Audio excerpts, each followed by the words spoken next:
what's up, speedtards? Welcome to episode 17 of Futurism Forever podcast. Tonight we're going to be reading and discussing The Necessity and Beauty of Violence by F.T. Marinetti. It should be good. My panel tonight is Melantip, Alcaz, Seamus Fascisti making his debut, and Many Dog. What's up, guys? Yo. Hello. So before we get started with the text, Seamus, do you want to introduce yourself and tell us about your group and what you guys are up to? Sure. I operate and run Seamus Fascisti, decentralized group of lads. We mostly write, espouse activism, etc. Try community events to promote fascism and its expansion. That's about all. Yeah, that's great. I think people who organize things in real life are really important. It can't all be internet based, and what Futurism Forever does. So guys like you who are actually trying to do things IRL are really important in my opinion. So it's great to have you on, man. Great to have you as part of the panel tonight. What are your thoughts on futurism in general?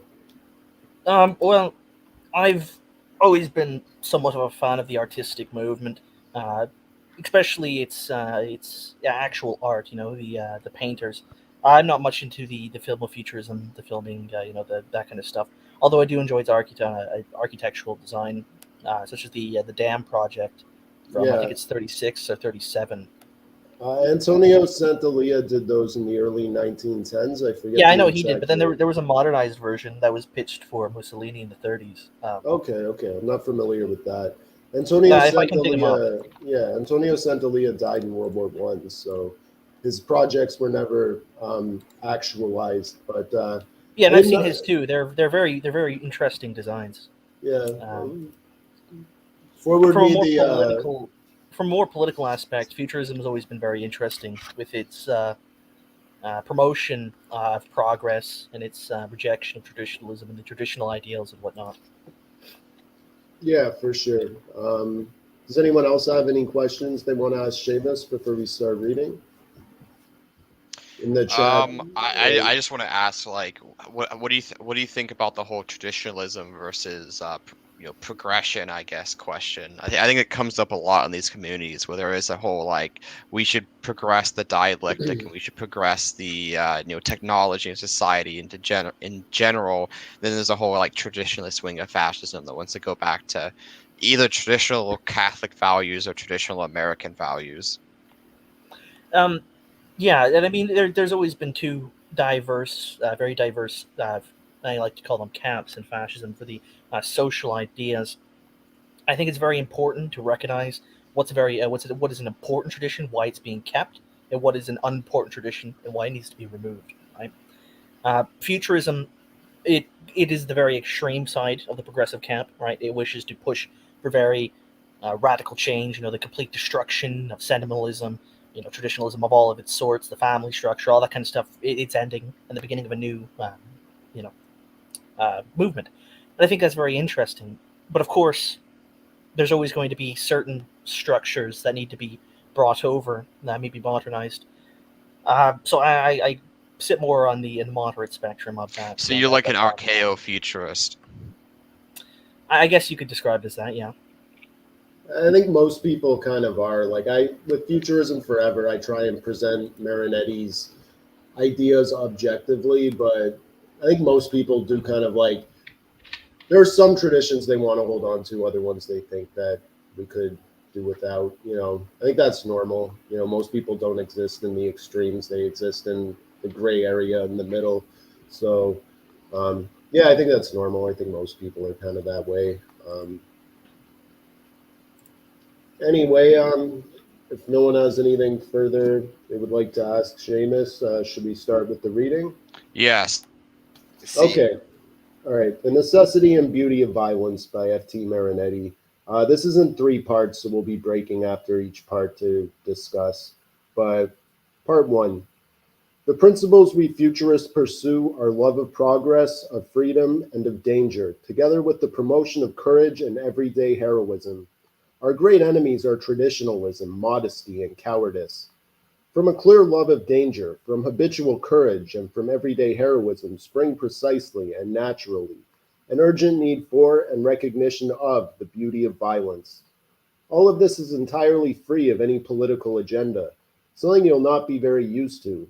I am revealing my thoughts to you in this very straightforward manner so that in them you will easily recognize a proposal for action. I am well aware of the reservations you have built up against us futurists. As a result of the more or less entertaining gossip of mercenary newspapers, those emasculated custodians of Italian mediocrity and enemies of any sort of novelty, maybe you don't yet have any clear notion of what we are and what we stand for. Just imagine, in the doleful, stagnating republic of letters and arts, a group of young men who are utterly rebellious and destructive, who are fed up with adoring the past, sick of academic pedantry, bursting with the desire for fearless originality, and positively gasping for a life that is free, full of adventure, vitality, and a habitual heroism, and who want to liberate the Italian spirit from that heap of prejudices, banalities, deference, and veneration that we call traditionalism. We see ourselves as the destructive nitric acid that it would be well to throw over all political parties, as they are in a state of putrefaction.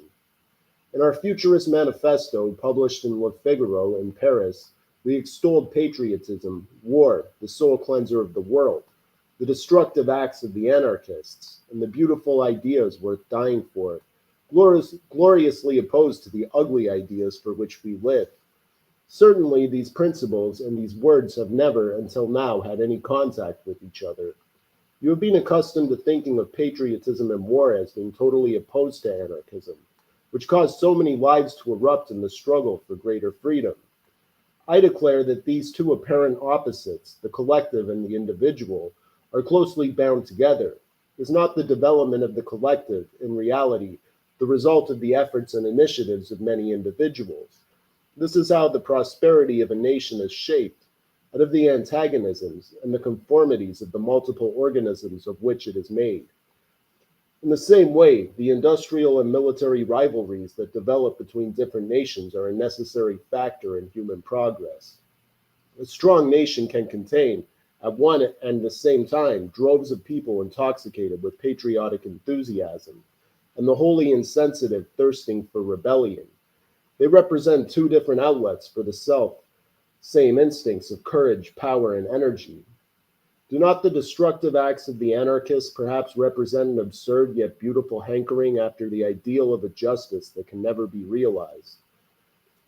Are they not perhaps a barrier erected to oppose the invasive arrogance of the dominant, victorious classes?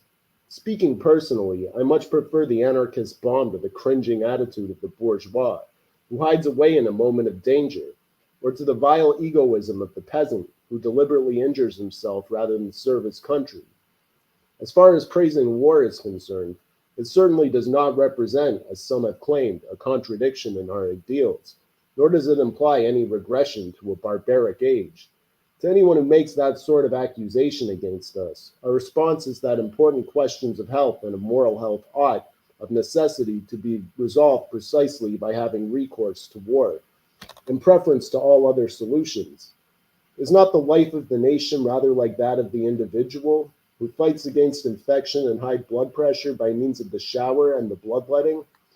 People, too, in our view, have to follow a constant, healthy regime of heroism, to indulge themselves with glorious bloodbaths. And the consequences, you will tell me, who know them well enough. We know that a period of misery inevitably follows a war, whatever its outcome. Quite a short period, however, when the war has been won, and not as long as one would think when it has been lost.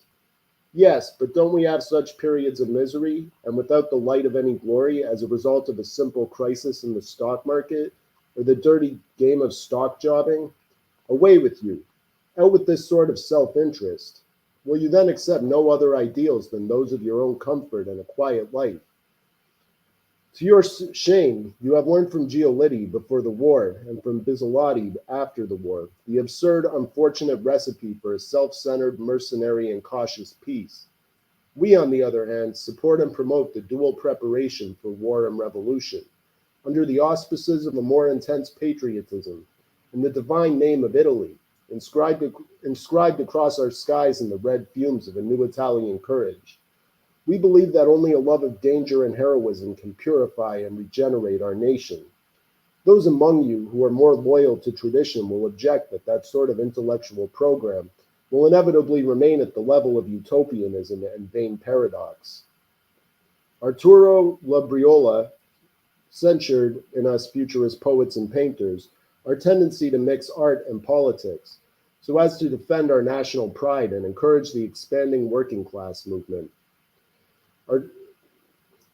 Arturo Labriola seems to me to have succumbed not unnaturally to a prejudice, given the historical novelty of our attitude. Indeed, try and answer my question. From the moment we realize we owe the fearful state of corruption, opportunism, and easygoing commercial cynicism into which the Italian parliamentary system has gradually sunk to several generations of politicians, we poets and artists, by virtue of what I would say is a total absence of any profitable market, have been the only ones to keep alive the flame of an absolute selflessness, in the blinding light of an ideal of unattainable beauty. And have we not, therefore, we who write verse or paint pictures or compose music, without any hope of adequate remuneration, have we not perhaps the right to teach selflessness? And why should it not be granted to us to chase the merchants from the temple, and to offer our strength and our hearts to Italy in the name of art? Do you maybe think we are incapable of practical politics because of our excessive imagination? Certainly, regardless of all our artistic shortcomings, we shall do no worse than our predecessors. And besides, we believe that history awaits us. Doubtless you will have observed that in the unfolding of human events, a period of idealistic, self-sacrificing violence is inevitably followed by one of self-centered, avaricious mercantilism, such as that in which we now find ourselves.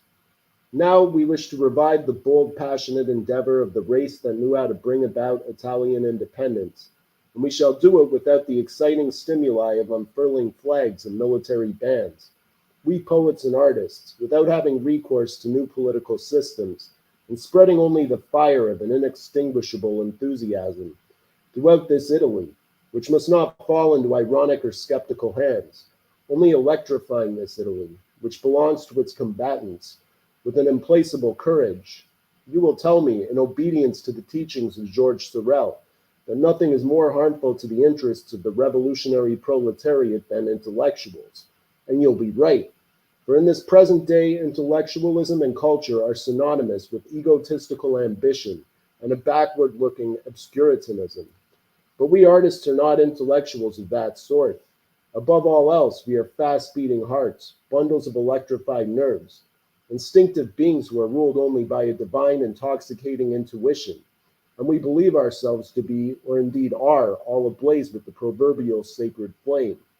Without stopping, we have passed through the catacombs of pedantic erudition. We know enough to walk without stumbling, and we won't stumble. We wouldn't even if we were less cultured, for we have the sure instincts of youth. To youth, we grant all the rights and the authority which we refuse, wishing to snatch them violently from the old, the dying, and the dead. Futurism therefore proclaims the necessary intervention of artists in public affairs, so as to turn government into a selfless art, at last in place of what it is now, robbery become a pedantic science. But I can already hear you mumbling about our technical inexperience. What of it? Away with you.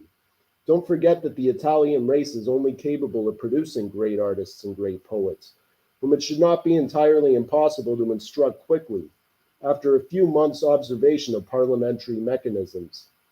I believe that parliamentarism, a political institution that is both unsound and frail, is inevitably destined to perish. I believe that Italian politics is destined to plunge into its final agony, unless it agrees to substitute artists, creative talents, for the lawyer class, whose talent is for long-windedness and obfuscation, which has monopolized it until now, demonstrating beyond all measure its specific function, that of exploiting skillfully and of selling its knowledge and its words. Therefore, it is especially from these habitual practices of the lawyers that we wish to liberate Italian political life. And it is for this reason that we vigorously oppose the people's lawyers and generally every form of intermediaries, such as brokers and middlemen, all the great cooks of universal happiness, and most particularly the enemies of all violence, the ignoble masters of low diplomacy, whom we deem to be harmful to and obstacles to the rise of a greater freedom. Their presence has by now become ridiculous, laughable in the midst of this violent and flexible life of ours, which is intoxicated by a frenzied ambition, and over which there towers the new terrible god of danger, the dark forces of nature, ensnared in the nets and traps of chemical and mechanical formulas, and therefore enslaved by mankind, wreak a terrible revenge, leaping at our throats with all the impetuous savagery of mad dogs. But you know all about this, you who labor in the arsenals, you stalkers on ocean liners, you submariners, you steel workers and laborers at the gasworks. So that concludes part one. Anyone want to share any thoughts on the text so far? I enjoy its very anti-bureaucratic take so far. Very refreshing to hear literature that attacks the bureaucracy of a nation. Yeah. What do you think about rule by artists? It's an interesting concept. You know, poets, artists, etc., ruling a country. Yeah. Though I don't think it would be ideal for long-term rule. That's what you had. That's what you had in my race. Fume. You had, a poet warrior like D'Annunzio controlling the state, and you had a constitution and a society based on art and music. Funnily And enough, it was beautiful, but it wasn't ideal, right? It wasn't really a state that would last forever, per se. also funny enough, Marinetti hated D'Annunzio. Yeah. Well, they had conflicts He didn't as hate different D'Annunzio. artistic interpretations. He didn't hate D'Annunzio. If you read his response to D'Annunzio, he says some good things about him, but he says that D'Annunzio was too stuck in the past. But he still admired D'Annunzio for being like a multiplied man. Yeah. Marinetti was a lot younger than D'Annunzio, so like D'Annunzio was the older generation that he was kind of rebelling against with futurism. Like D'Annunzio was part of the decadent movement, like also associated with like guys like Oscar Wilde, and yeah, Marinetti wanted to do away with all that. He thought it was old and out of date, and yeah, he wanted to push things in a new direction, which is what he did with futurism. They definitely were willing to work with each other when it made sense, though, like on Roommate. I mean, D'Annunzio is also part of that progressive wing of like Italian proto-fascism too. Yeah, for sure. I wouldn't even call it proto-fascism at that point. I think the best timeline for the abscribing of proto-fascism is pre-1910. Anything before then that exemplifies fascistic elements, sure, go ahead, call it proto-fascism. But after 1910, you begin to see actual fascist ideology and philosophy. Yeah, so I get what you mean by D'Annunzio took very much from the ideas of Sorel and Vallot, especially with his formation of the syndicates and whatnot. That was directly stripped from the early fascist movement in France. It was Alsace Ambrose helped him with the economy. Exactly. Yeah, but it's just kind of one hard thing to to describe that as proto-fascism. But I mean, like at the same time, he never joined the fascist party, and he did have somewhat of a tense relationship with Mussolini. Well, that's fine. You don't need to be in the fascist party to be a fascist. Look at Nicolai Bombici, right? He wasn't really. He ended up siding with Mussolini in the end. Like well, D'Annunzio refused to run for the fascist party when they were still trying to gain power.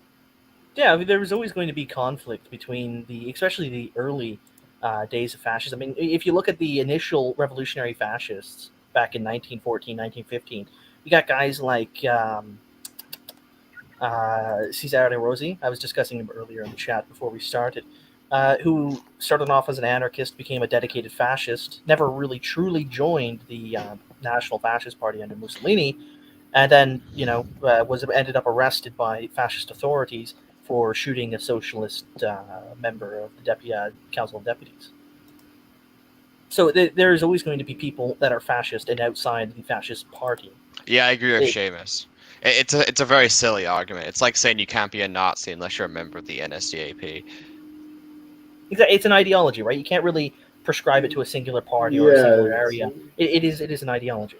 Someone can be like spiritually a fascist without holding a membership card in like this group or that group. But Exactly. did Denuzio ever call himself a fascist? No.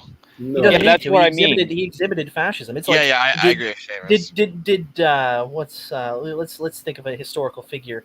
I don't know. That's a good question. I can't really think of a historical figure off the top of my head right now. That was well, did he say he was that, and yet he still acted the exact same way? I mean, if you look at Fiume as an example of D'Annunzio, he implemented precisely fascistic elements. You know, you had the corporations, you had the establishment of a very progressive line of thought. You had the believe, fight, obey kind of, or sort of believe, obey, fight kind of setup. You know, with the who does Fiume belong to? Annoy, right? Yeah, I I mean, agree. that is like core fascist aesthetic and element. So just to a degree, because he never called himself directly a fascist, that doesn't make sense. I would, if you're really picking hairs, like, yeah, he was never part of the fascist party, but I still refer to him as a fascist all the time. I would call him a proto-fascist, but Yeah, he originated like the whole salute and the Esquadristi black shirt stuff. yeah, Yeah, I don't disagree that, like, yeah, he's basically almost the same thing. I just called him a proto-fascist because he just never described himself as that, and he was his own thing for a while before a lot of his members joined the fascist party. That's all. I don't want to really get into a debate on this. That's okay. The Black Knight says, "Bro, don't you know if you believe in something, but the original movement doesn't exist anymore or is weak right now? It's LARP." Thoughts on the movement in 2021? I think Seamus is a little more white pill. I mean, like, anyone in fringe politics is technically LARPing unless they get into power. So yeah, I now, agree. I personally agree think with like that. most like Republicans and libertarians are also LARPers. Anyone who has ideals that are like not in power right now is LARPing to a certain extent, you know. But that's that not how doesn't- LARPing works. No, the idea of a LARP is that you're acting as that, but you're not actually that, right? You're not. Yeah, I embodying actually agree with If you live Seamus. the I agree with life of a Seamus. fascist, right? If you live Yeah, how fascism Yeah. is life, then you aren't really LARPing. You're just not politically involved per se, right? Yeah, you're only a LARP. It's kind of ridiculous to say that you have to be in political power or else you're a LARPer, right? Just because we're not in political power does not mean that we don't act the life as a fascist. Was Mussolini then a LARPer in 1921? Yeah, like from what I understood of what LARPing means, it means you dress up as like a historical movement or some fantasy group. Like that's how I understood LARPing. Yeah, that is what it is. Imagine like it's like those skinheads, right? Who go out and they oh, I'm a Nazi. It's just for attention. That is LARPing. Yeah, it's But LARPing when if you live the dress up life like of a fascist- Schutzstaffel Yeah, soldier. like basically Rockwell. Crosses. Yeah, Rockwell was effectively LARPing. He had no real intention, no real understanding of Nazism as an ideology. He just said, Jew bad, let's run with it. And then adopted the immediate aesthetic of the Nazi party. Right. How does third position progressivism, like that espoused by D'Annunzio, differ from that as espoused by the leftists of today, other than an aesthetic? Also, the LARP thing was a joke. Well, We know. first of all, like who wants to go first? D'Annunzio was an ultra nationalist who, you know, was very pro-military, pro-war. Well, that doesn't exclude him from being of the left. The axes, left and right, only describes the difference of how you view economic, right? Social versus capital economic. Whether you be for the collective or for individual gain is what you should look at when describing somebody as left or right. I don't like the terminology there of is third also position. This is a common criticism.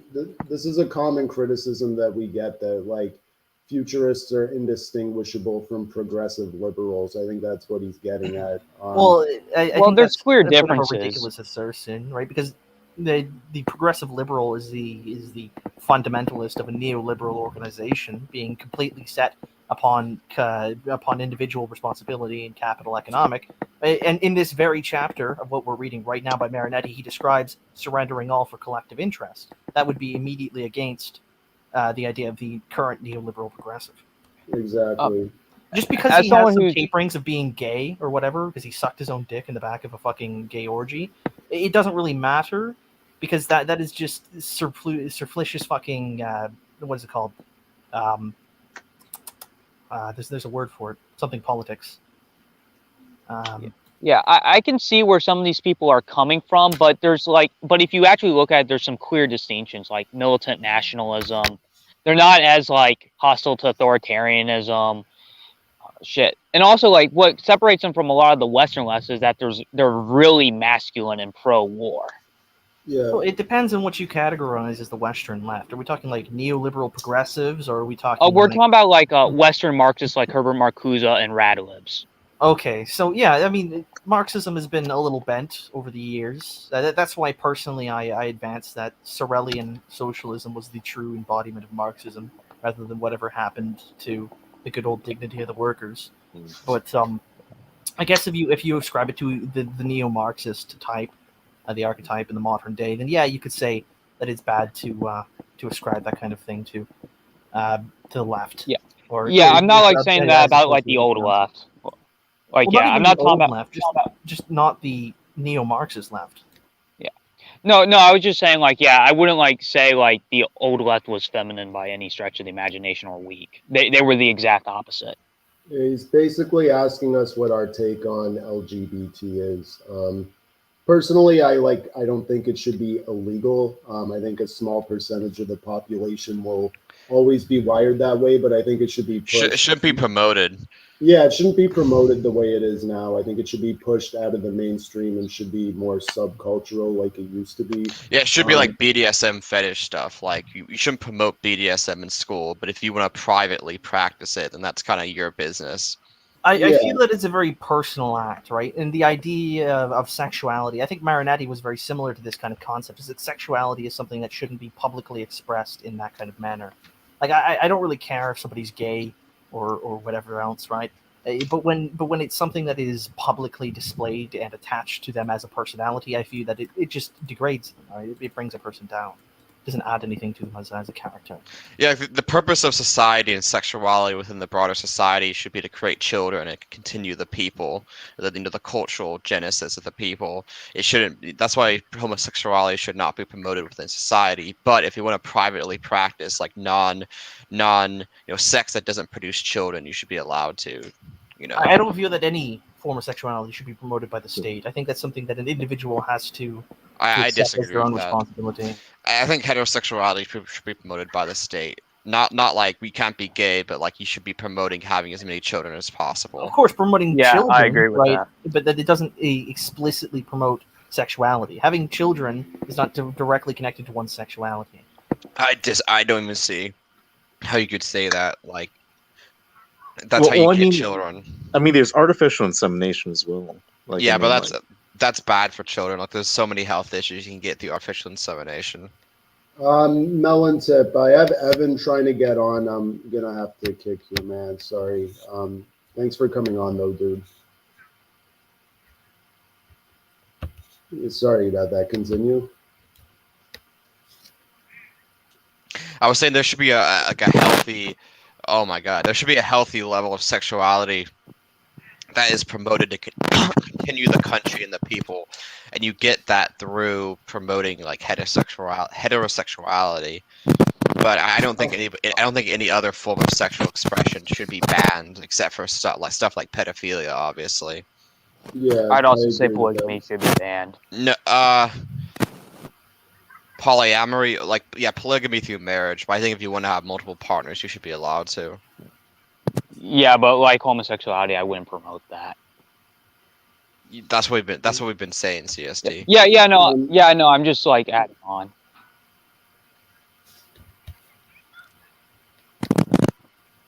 Welcome to the podcast, Evan.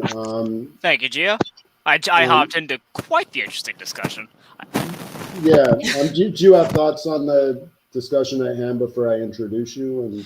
And Just so I'm clear, we're talking about, the forms of sexuality that should be promoted in relation to perpetuating the nation, I'm assuming.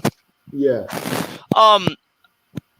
If we're not bringing into any ideological lines, simply speaking about, what is objectively useful for the promotion of the growth of a nation and its persistence, then I believe might have been Alcaz, might have been someone else who was saying that it was, a promotion of heterosexuality, but not necessarily the denouncement of any other form of sexuality.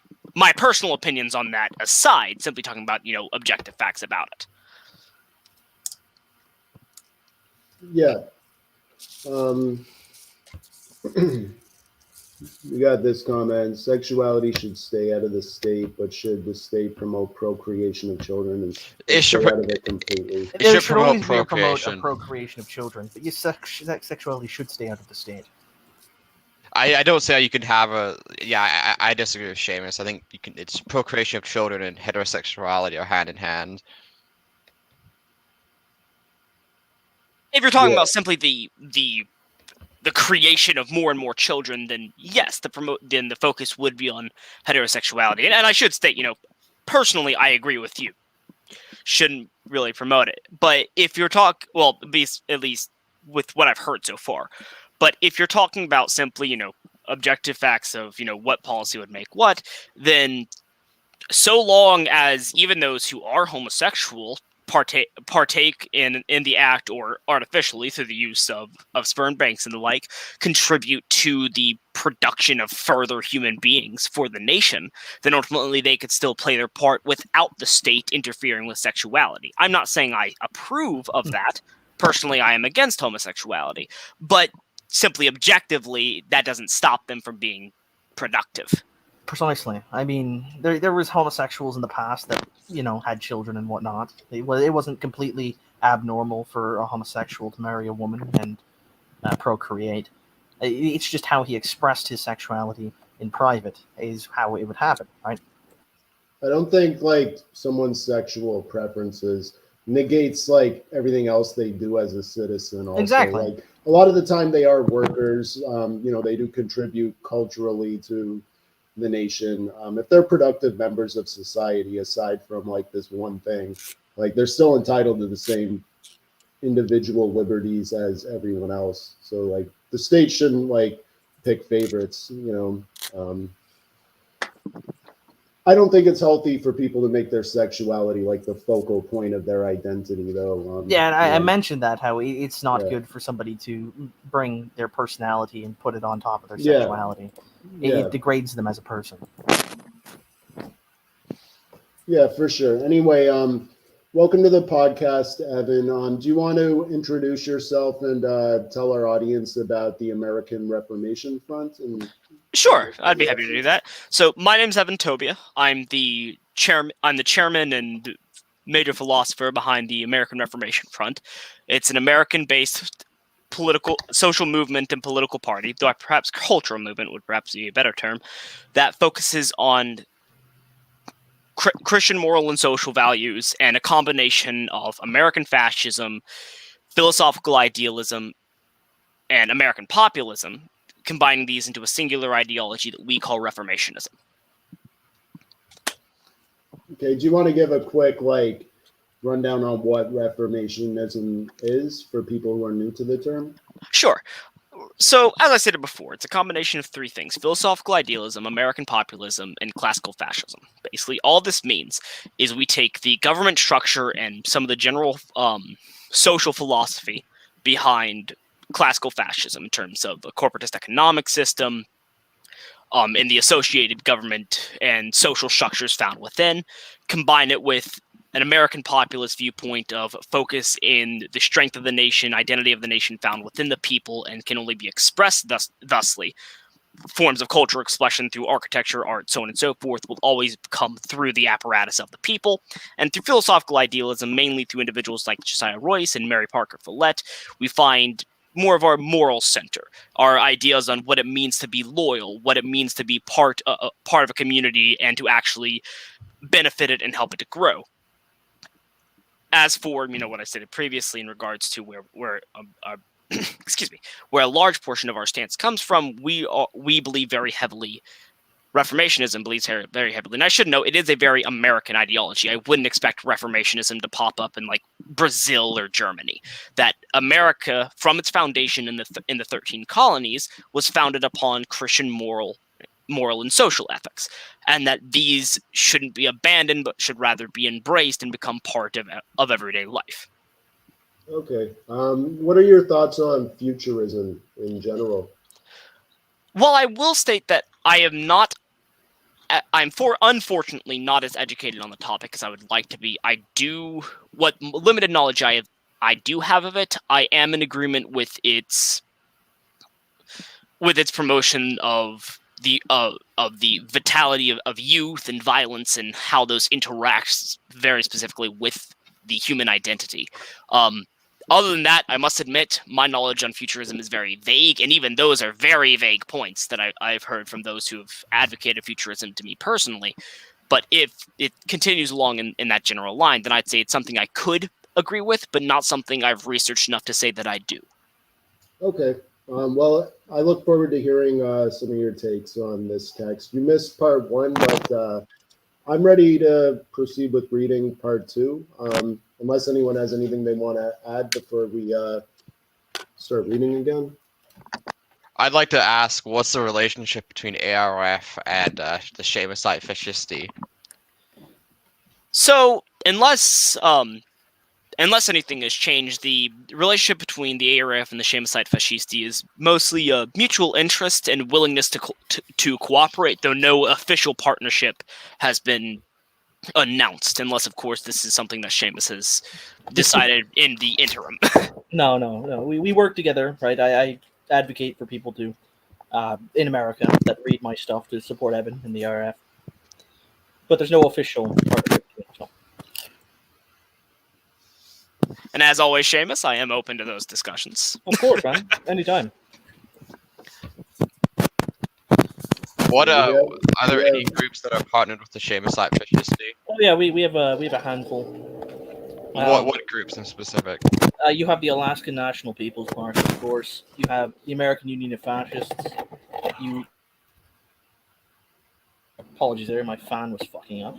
You have Canadian Union of Fascists, the Ontario group that subordinates to that. We've been recently beginning to do some work with some of the wings of the National Party in Ireland, most notably the Pathfinders. Outside that, I had a discussion with a few phalangists, and I was invited to the next conference in Rome, hosted by the Forza Nova, La Phalange, etc., as representative of the Irish movement, because fucking MacNeil, whatever the fuck, from Shush Nalareen, fucked up and didn't come. Okay. Should I start reading part 2?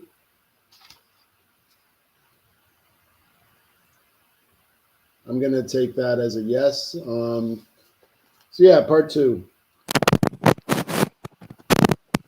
What the fuck is that shit? Yeah, I'm getting a cracking sound from one of you. I think it's Evan. Yeah. Is it? Let me mute myself real quick. If it's still coming through, I'll try and fix it. Okay. So yeah, I'll start reading part 2, and hopefully he gets that fixed in the interim. So part 2. It seems pointless to me to demonstrate how, by virtue of the lightning development of science and the marvelous conquest of speed, both on the earth and in the sky, with life having become ever more tragic, and the ideal of an idyllic rural serenity having departed forever, the human heart must now become ever more accustomed to imminent danger, so that future generations can be revitalized by real love of just such danger. Human progress increasingly demands the chancer's spirit, the bloodhound's tenacity, the aviator's fearless intuition, the medium's sensibility, and the poet's foresight. The psychic complexity of the world is significantly increased through the accumulation of experience furnished by history and the continuously corrosive skepticism and irony employed by international journalism. The restlessness and instability of nations have become so marked as to upset all calculations of historical probability. I could also tell you about the wear and tear that has affected all the spurious old formulas, which had an influence on the movement of peoples, all the recipes and panaceas for immediate and certain happiness. By now, we are deeply convinced that everything is becoming ever more complex, that every ideological simplification, whether revelatory or administrative in character, is an illusion, and that an absolute order, whether of a political or a social nature, is absurd. We have come to the point where it is necessary to accept within and outside ourselves the coexistence of the most contradictory elements. No one's power or will could persuade the people ever to give up the freedoms they have won. To do so would be like wanting to be diligent servants. Just when the railway networks have made the world smaller and offered it like a plaything to be passed around and looked at to every single citizen. These individual freedoms, which proliferate as they develop toward a possible and desirable anarchy, must coexist with the principle of authority. This latter, the better to safeguard single liberties, has a tendency to destroy them. There is then coexistence, yet at the same time a healthy struggle between opposing principles, as with the different elements which make up the blood of man. By the same token, Italy must always maintain within herself a dual passion for either a possible proletarian revolution or an even more likely patriotic war. Between the people, synonymous with increasing liberty, and the government, synonymous with decreasing authority, there exists to some extent the same friendly and antagonistic relationship that is to be found between the owner and the tenants of a house. There is, in fact, a certain similarity between a revolution against a government that is guilty of tyranny or of incompetence, and the sudden move of a tenant when his landlord refuses to make the necessary repairs to prevent rain and wind getting in, or give protection against lightning, or when he was unable to protect his own tenants from thieves in the night. In this last case, just as the tenant breaks his contract, so the people make a revolution. Every Italian must clearly understand the fusing together of these two ideas, of revolution and war, destroying completely the stupid, cowardly rhetoric which enfolds them in horror, by exalting in and around themselves the idea of struggle and disregard for life, which alone can elevate man, by giving maximum splendor and value to every moment that he lives. As it happens, I think that saving Ferrer's life was not important. A life ended magnificently with a vigil and a heroic death. What did matter was to prevent at all costs the infamous triumph of clerical conservatism. The education system is shamefully poisoned by Christian morality, with the stupid pardoning of offenses degenerating into systematized cowardice, and working tirelessly toward the emasculation of the race. The only thing that is taught in Italy today is unquestioning obedience and fear of physical pain. And in this we see the trembling collusion of Italian mothers, who are certainly not equipped to create warriors or indeed revolutionaries. Wherever we go, we futurists emphasize with our words and our example the need for vigorous propaganda in favor of personal courage. We desire that a spirit of revolt and war should circulate, like surging blood among Italian youth. The state, whose origins were violent, can only be strengthened by this rushing red ferment, which by ensuring the flexibility of its administrative arteries, maintains a sense of responsibility at the head and in the centers of control. The concept of cyclical historical evolution, by means of which, in the dreams of many short-sighted imperialists, we are destined to return to a form of tyrannical government and an uncomplaining popular slavery, we now believe to be utterly childish. We, for our part, present the future evolution of mankind as an oscillating, irregular movement, like one of those picturesque wooden wheels bearing buckets and turned by a blindfolded animal, which in the East are used for extracting water from a river to irrigate their gardens. Because of the primitive construction of the wheels and the buckets, the water that is extracted is full of sand, and this continually raises the level of the soil in such a way that the apparatus itself has to be raised continually ad infinitum. As history unfolds with the selfsame water of events, there will be an unfailing, ever-increasing quantity of the fine sand of freedom. For this reason, we can no longer conceive of the authority of the state as a check on people's desire for freedom. To the contrary, we believe that the revolutionary spirit of the people must act as a check on the authority of the state and its conservative spirit. that symptom of old age and steadily encroaching paralysis? Is not violence perhaps synonymous with the youth of a people? Order, pacifism, moderation, the diplomatic and reformist spirit, are these not perhaps representative of the gradual blocking of the arteries, old age, and death? It is only by means of violence that the idea of justice, which is now in tatters, can be restored. However, it will not be that seemingly inevitable justice in which might is always right, but a justice which is more healthy and sound, predicated on the rights of the most courageous, the least self-centered, those of the heroic citizen. It is precisely in this way that I can immediately satisfy those of you who are most tormented by a desire for dogmatic clarity, by establishing as the only moral yardstick that the good is whatever develops and increases the physical, intellectual, and instinctive activities of mankind, urging the fulfillment of man's most splendid being, while the bad is everything that erodes and interrupts the development of these activities.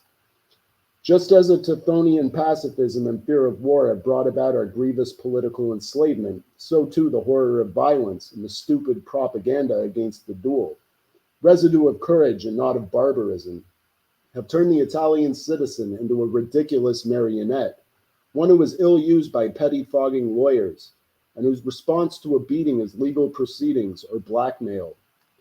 Here, for example, is a truth to be shouted from the rooftops. Any man who surprises his own lover or the mother of his children in the arms of a seducer must kill them both. The dilemma is, in fact, quite simple. If the man who was betrayed were to respect the life of his adversary, he would no longer respect his own. By not killing, he would increase his own reasons for dying. In Sicily, a land that is fortunately rich in violence, though for all that no less civilized, adultery is extremely rare, precisely because the custom of the personal vendetta is prevalent. And here we touch on one of those facile conflicts between a regulating authority and the freedom of the individual, which latter must always prevail in the final analysis, by virtue of that law which moves us ever closer to anarchy, and which governs mankind. The principle of juridical sanctions in the question of offenses against the person, for example, destroys that most important sense of one's physiological dignity, which is closely linked with that of the psyche, and channels all human activities toward exploitive stratagems, such as usury, meanness, and the tyrannical divinity of lucre. We have thus fallen, by taking a different route, into the muddy pool of our contemporary Italian life, whose sides are guarded by the dense scrub of police laws and by the hedges of bureaucracy, which inevitably wear down and tear to pieces every deep-seated human instinct and all legitimate revolt. Who will free us from them? When shall we finally surface from the muddy waters? Ah, if only we could tear our hearts from our breasts, to save those at least, and hurl them far away, clear of the thorns, like some object that is dear to us. Over the pools, the great birds of prey laugh harshly, with the monotonous beating of their wings, leaden clouds. Far off, the most ironical smile of the most declining of suns. The dispirited night of a millenarian tedium and skepticism. The much-loved ideal stars are no longer in the sky. Where have they fled? How can we call them back to Italy's zenith? Their names are warlike, patriotism, revolution, everyday heroism. Maybe they lie sleeping on the tragic hills of Calatafimi. Perhaps they are dead forever. But what does it matter? Let us not weep. We have to rebuild them, hammering with our wills on the Julian Alps, those white anvils, the spurting rays of our nerve ends. We have to forge those burning stars anew to fling them back into the Italian sky. This facile, discouraging, and destructive irony is in fact a third serious vice, which is profoundly Italian. From it seems a disastrous refusal of all innovation and all healthy, stimulating optimism. This is the tragic, blithely accepted poison that is unfortunately polluting the best part of Italy, by which I mean the people of the South, who have the richest constructive imaginations and an ingenious talent for reading the future. It is this irony, which is composed of Epicureanism, caustic wit, and thoughtlessness, that one flame-colored sunset several years ago at the gates of the monumental cemetery of Milan, stupidly accompanied the return of a mass of revolutionaries who had escorted the ill-omened coffin of a worker killed in a serious clash with the army, with the cheerful rhythms of carousing and dancing.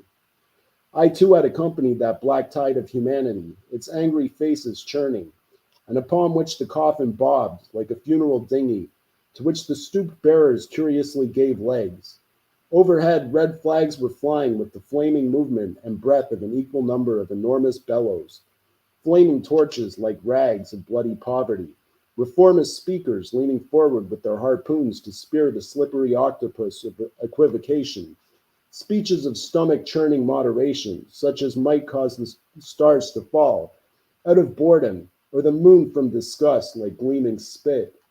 We were truly drowning in a flood of stupidly paternalistic counsel, and it was wholly fitting that after such a grubby comedy, the crowd should go back to the city to lunch, with the rhythmic steps of a dance, singing the workers' anthem to escort a second coffin, not of a dead worker this time, but of the revolution. So that concludes part 2. Any thoughts on that section? I feel that he had some very Hegelian viewpoints, I guess you could say, when he discusses what is ethical and what isn't. When he discusses how something that is ethical is good for the growth of the nation, growth of mankind, and something that is unethical is something that is bad for that, and the vice versa, right? That is something that reminds me implicitly of Hegel's philosophy of the right.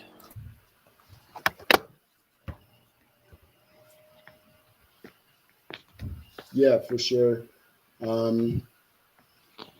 Anyone else?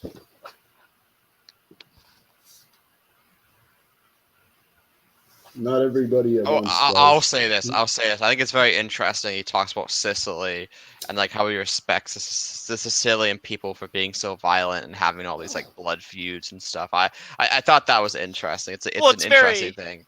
If it's not too much of an issue, it's very specifically when he references Sicily, and that it is not necessarily the fact that the blood feuds exist, but that in their existence you find that there's not the weakening of men. How he was describing that the weakening of men, in example, in regards to adultery, and where that results in the loss of a sense of respect and sense of purpose for oneself, specifically in regards to one's desire to have something to go to war for, and how that blood feud, how that personal vendetta, I believe is the specific words, relates to improving mankind's spirit for war, where it very much does tie into the necessity of violence for the rejuvenation of vitality of the nation. Without the personal vendetta, without the blood feud, then the value of the man, both internally imposed and externally imposed, begins to lower.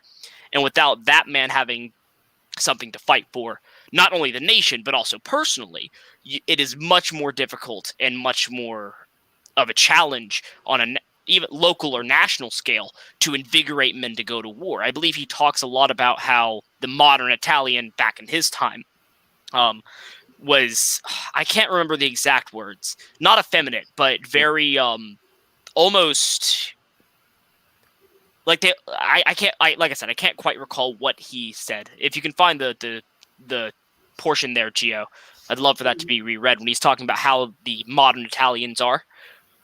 The only thing that is taught in Italy today is unquestioning obedience and fear of physical pain. And in this, we see the trembling collusion of Italian mothers, who are certainly not equipped to create warriors or indeed revolutionaries. He mentions this in some of his other texts, that Italian mothers like baby their kids. And it's not Yeah, he says conducive German to- mothers do the opposite, and that's why German women Yeah. are better mothers. And That was like, it's yeah, one of his few pro-German things he's ever actually said. it's kind of like an Italian stereotype that we're all mama's boys and we live with our mothers into like our 30s and shit. And It's a Mediterranean stereotype in general. Yeah, Like- there is truth to it. We like to eat and eat, drink, and be merry. That's like our culture, which isn't very Marinetti hated that conducive shit. to- Yeah. Yeah, it's not a very like hard or cold or calculated culture, you know. What's like, the yeah like the Germans. Marinetti definitely liked the Prussian ethos, I guess, but like he was an Italian nationalist, so he kind of had to be anti-Prussian. That's what it feels like when you read his stuff. One thing I wanted to say and is that like Marinetti also kind of had a sort of Nietzschean paragraph where he was talking about Christianity, like making people weaker and like making people, you know, less like masculine and less, you know, accepting of like their fates, I guess. Like, you know what I'm talking about, Giovanni, when we talked about Christianity. Yeah, That was kind of Nietzschean when he was talking about it. yeah, we are doing the Marinetti text against academic teachers in a few weeks, and like he rejects Nietzsche in that. I think he arrived at similar conclusions, but he wasn't actually a big fan of Nietzsche. That'd be Yeah, interesting to hear. Because Marinetti definitely seems more Nietzschean than Hegelian to me, though he does have some Hegelian I type think stuff he says. Well, I personally, I mean, I feel that his findings come in flagrant conflict with Thomas Hobbes and his writing on the state of nature. It seems that he takes a very Jean Locke approach, seeing the state of nature as something that is good, or Thomas Rousseau, sorry, seeing the not Thomas, something Rousseau, Jean Rousseau, Jean Rousseau, I don't remember, fucking Rousseau, French philosopher, One of them. 1700s. But there's 1,000 of them, right? Anyways, Rousseau's too common of a name. Rousseau's take on the whole state of nature. I think he agrees more with him than Hobbes, which is interesting because Hobbes was very nationalistic, very authoritarian, while Rousseau was a very libertarian type, very live and let be. The state of nature was great kind of thinker. That's where Marinetti seems to arrive at. Is that the state of nature, the primordial effects of man, the law of original, right? The might makes right kind of shit. Is a good thing for man. Well, also remember, we're in this specific chapter. Marinetti states that it's not. He's not that the I believe he was talking about the purpose of futurism, or specifically something else. Like I said, kind of got a little bit lost in the weeds there for a second, talking about how it's not it wasn't might make right. That's not exactly what he's trying to impose, or what he is suggesting be imposed. Once again, if you can find the piece, it'd be useful. But I'm trying to find it here. I did find the guy's name, Jean got a Jacques question. Rousseau. That's the one I'm thinking of. Yeah, he does. I got a question. Go ahead. I got a question for you guys. Since Marinetti calls Christianity like weak, I hear a lot of similar arguments from pagan nationalists. So I was wondering, do any of y'all know what was his thoughts on like Marinetti's thoughts? Marinetti on was paganism? agnostic. He was agnostic or atheistic. Yeah, basically, he was very and then he converted. anti-clerical. Yeah, he was basically an atheist or even an anti-theist to a certain extent. He became Catholic in his later years, but he kind of became also like not anti-futurist but less futurist as he got older, which makes sense. Yeah, But, not to mention He the lost the unbridled power of youth. So the whole yeah, he basis- did along with Mussolini was the government was becoming Well, more. I think it was in a very different way, because over time Mussolini went from revolutionary to conservative to even more revolutionary than he previously was. Yeah. I mean, say what you will about the Republic of Salo being a puppet state of Germany, it was much more revolutionary than the mid-30s, PNF, Party of National. yeah, Mussolini started out anti-clerical and even anti-Christianity. Like, there's a speech where Mussolini says if God exists, then God isn't real. I have the speech. He's like, if God exists, then God should kill me in like 10 seconds. I'll count, and he counts down from 10, and and he's like, well, I God guess does not exist. Religion in science is an absurdity, in practice an immortality, and in men it is a disease. Christ is dead, his teachings are moribund. If I'm not then mistaken, obviously changed his opinion on that. So He did. we don't, He Yeah, came he to a did. different finding later on in life. and it's not him being hypocritical. It's just like a change of opinion. even in the People do Silent evolve, Republic, so- they were still very tolerant towards Catholicism. In fact, it was a state religion, at least according to the Constitution. Yeah, well, It was more of a due to the Lateran treaties that it became state religion. Mussolini didn't agree with the idea of state mandated religious. Mute yourself, Evan. Mute yourself. That sort of came from Gentile and his explanation of the absurdity of religion and state. Yeah, and because he Marinetti saw hated Gentile. Marinetti was very anti-Gentile. Oh well, cope. Gentile's whole conception of the state as a religious entity in and of itself sort of went in conflict with the whole alliance with the church after the Lateran treaties of 1929, 1930. I will say that the basis for Nietzsche's rejection of Nietzsche is he thought that he wanted to go back to like a Greco-Roman pagan ideal, and he rejected that in Against Academic Teachers, which we will read in the coming weeks. So I don't want to get too much into it, but from that, I think it's safe to say that he thought neo-paganism was pretty cringe and stupid. He has like the new ethical religion of speed that he promoted. It that, sort of reminds me that the ethical religion of speed and whatnot, and the replacing God with Robespierre Yeah, and the cult of the supreme being and the cult of God. yeah, he wanted to like birth a new religious conception based around like technology and speed and progress. Yeah, just So, as the French Revolution wanted to birth a new religious conception around logical thinking, right? yeah. So like that would be his spiritual worldview, in my opinion. But yeah, we'll read Against Academic Teachers next time we cover Marinetti, and I don't want to like say too much on it because it'll be repetitive for people who are listening to that one. So we'll save that. Any other thoughts on part two? I like the whole part where we talked about how modern like schooling teaches people to reject pain, like teaches children that pain is bad. And I like the part where we talked about that because I do feel that I do feel like children these days are taught that like the whole purpose of life is to avoid pain, which I think that's not true. I think the purpose of life is, you know, to struggle and to achieve greater goals. And pain, you know, while pain shouldn't be something you purposely put on yourself, it should be something that you strive to overcome. You shouldn't be Yeah. scared of pain. Yeah, the fascist I- accepts life and loves it, knows nothing of pain, despises of suicide. Rather, he conceives life as a duty and a struggle and conquest. Life should be high and full, lived for oneself, but above all others. Those at hand, those who are far distant, contemporaries, and all those who will come after. Yeah, Yeah, that's yeah. one of the main like points that united all the groups that formed fascism together was the belief in struggle, and that struggle was a good thing, and is what drives life forward. It's like the whole Sorelian myth. Yeah, exactly.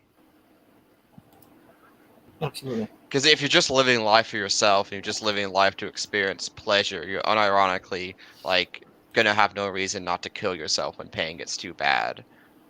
Because yeah. Be right back in a minute. Talk amongst yourselves. Yeah, usually when you only do pleasure, you end up getting bored, and I forget which philosopher said this, but he says like boredom ends up breeding mental illness. Sounds I like think that pretty is Wait, could true. you say that Fable again? Magazine. He said boredom ends up breeding mental illness, which is true because you see absolutely. like you see modern society. It's not completely because of this, but I think in modern society, a lot of mental illness comes from how fucking how much TV we watch, how much we just look at screens. See, and don't I move. think there's a amount of that in it, but I think the majority of mental illness comes from the consumerist lifestyle. The way that consumerism has sort of taken also- over the lives of many people. Yeah, Right? And it's led people to this kind of conclusion that anything can be sold, right? That everything has a price. Yeah. Pretty much there also comes into the conception, especially now I'm speaking more in American schooling because that's the experience I have. Like Alcaz was saying, where it's very much, reject pain, you shouldn't experience it. When you combine that with the consumerism, like you said, you can buy everything, including happiness, but then of course everyone can't be wealthy. Combine that with Alcaz's point on how, school teaches that pain is to be avoided at all costs. Then combine that with the fact that mental illness, if it is something you are born with or unfortunately suffer from, it is something that causes pain. Children are not taught how to deal with pain. They're not taught how to overcome, how to struggle properly in the face of it. And I'd argue that more than anything else, everything else I would say it definitely adds up to it, but it's the lack of teaching on how to properly struggle. Yeah, I would also say this idea of not feeling pain also ends up leading to loneliness because in any relationship, there's going to be some pain, for better or worse, and that's what ends up building us better most of the times. And if it doesn't, we just cut off the relationship. And a lot of people nowadays don't like to feel that, so they just end up not trying after things go. They become neats. They don't get jobs. They don't get relationships. They don't try to better themselves. They become neats and never leave the house. Yeah. That's because of an avoidance of pain. People need to understand that nothing good in life is not going to come through struggle. Like you need to accept pain if you're going to have a good life. Like trying to avoid pain leads to worse pain down the road. Yeah, Cadrano makes a very similar point to Mussolini when he talks about the legionary life. Legionary life is beautiful. It's not because of riches, partying, or the acquisition of luxury, but because of noble camaraderie and struggle. That binds all legionaries in the sacred brotherhood of a struggle. Yeah. That kind of Like mentality. happiness comes out of the struggle. Yes, it's a very, very gentilian concept. Also, guys, I have to go. I just right. thought I would jump in for a bit, and I'm having to head back home. So see you guys. Okay, thanks for hopping on, man. Salute. I wish I could stay on longer. Take care, man. Sláinte, man. Sláinte. Yeah, to quote Biggie Smalls, fuck the world, don't ask me for shit. Anything you get, you got to work hard for it. Biggie Smalls, peak philosophical quotation here. Peak fascist pop art. I try and make it like relevant to the 21st century and what young it's people fine, I get it. nowadays like. Yeah, and keep it like kind of lighthearted. It doesn't get too highbrow. And yeah, I don't know. It's like my own contribution. Grounded in modernity, but express the high ideals of the past. Yeah, exactly. Yes, Naz Floyd. This is live. War is art, and God exists in war. Thoughts on that quote? Does anyone know where that's from? Or I don't know where that's from. I can't say I know where it's from. Once again, I refer to Valo with the state of war as it is. War is a parasitic act, the origins of which is in cannibalism, an act of which most complex in appearance and most rational form is merely a return to the wildest forms of animalism. That is war in its current sense, right? War in its current ability. That's how, I see it anyways. Like there's nobility. There used to be nobility to war. There used to be good things worth dying for, as Marinetti would have said. Yeah. But not so much anymore. War now, just as Valo critiques and War Revolution, has become dominated by the interests of capital, by the interests of oligarchical classes around the world, by the interests of the very few, not for the interests of the betterment of the nation or anything like that. It should also be noted as well that the like you were saying in the past, that there was a glory to war. There was things worth dying for. As well, it's something that did alter very much in regards to how war has been fought. You see this very, very studiously in World War One, where there's this conception going into the war. Soldiers on many sides. You can read accounts where We'll be home by Christmas. We'll be home by Christmas, but not only Great that, adventure. but exactly, the great adventure of war, the great valor of war. They wanted to see what their grandfathers wrote about, And yeah, it's about the experience, it's about the journey, not the destination. Exactly, but in World War One and wars going forward, you didn't see the charges of brave men against enemy lines. What you saw was the slaughter. Was the slaughter of children against lead. It was not obviously guns, even stuff like Gatling guns and rapid fire machinery existed before World War One, but never at such scale. And it was the level of scale that simply removed the valor of war, and through that there's the vitality of it. Yeah, I think the best imprinted sight of this is the Battle of the Frontiers in 1914, where you saw the French infantry in brightly colored clothing march in lines to be decimated by modern artillery and machine gun. It was horrific, right? It was a bloody affair of which one side was clearly slaughtered, the other simply sat there at a distance, pouring away at them. I mean, it was by most modern accounts, it was a horrific sight to behold. And very specifically as well, speaking about the French, so. For those who are aware of war and light gun history, you're aware of the Chauchat. It was a light machine gun. It was a light machine gun made specifically for World War One. And when you look at how it was initially intended to be utilized, it's a technique called the marching advance. Basically, like Seamus was saying, lined up in row, bright uniforms. You got an LMG in your hand, and you're just firing away, walking forwards. In that way, you see an almost an attempt of retaining the spirit of knightly charges, of the valor and vitality of battle, even with this massive scale that you see in World War One. And it just, even though it attempted to persist, those who were raised up in that knowledge of war, like you guys were saying, the great adventure of it, they attempted to keep that spirit alive, even despite the hell that World War One was. But we just see that with modern technology, it's quite impossible to maintain it. I think it's important to recognize that Marinetti wrote a lot of his stuff on war before he fought in the First World War. Uh, a lot of it. I think there was some stuff that he wrote after the war that mentioned it, but the vast majority of the stuff that we're reading and stuff that's been read on this channel was written prior to the outbreak or before his enlistment or volunteering in the First World War. And I think that says a lot, because when you look at the people who came back from the war, not people like Mussolini who were there for, I don't know, a few months and then wounded once and went home, but people like, Oswald Mosley and figures such as that who fought all 4 years in the bloody trenches of France and Belgium and came back and explained the horrors of war to people and why they would never want to see it again. It puts into perspective Vallot's statements on war as a parasitic act, how it saps the virtue and the glory of the youth and the man out of their body and leaves them, hollowed carcasses of what they were at one point. I will say that. Oh, go ahead, Jameis. That bleeds directly into the whole Menafrago aspect. How it was scrawled in the bandages of wounded soldiers coming back from the First World War, who had seen horrors unimaginable, and then were cast back into society and expected to immediately accept that the same men who had thrown them into the Azanhu River 12 times over were going to continue ruling them indefinitely. And I think it gives credence to the original name of fascism, that being the soldiers' socialism. Go ahead, Evan. I was going to say as well is that you do see in the past of war, before World War I, you saw where war, even back when it was more quote unquote valorous and more glorious, and there was reasons to fight it, you did see the exhaustion of those who entered it.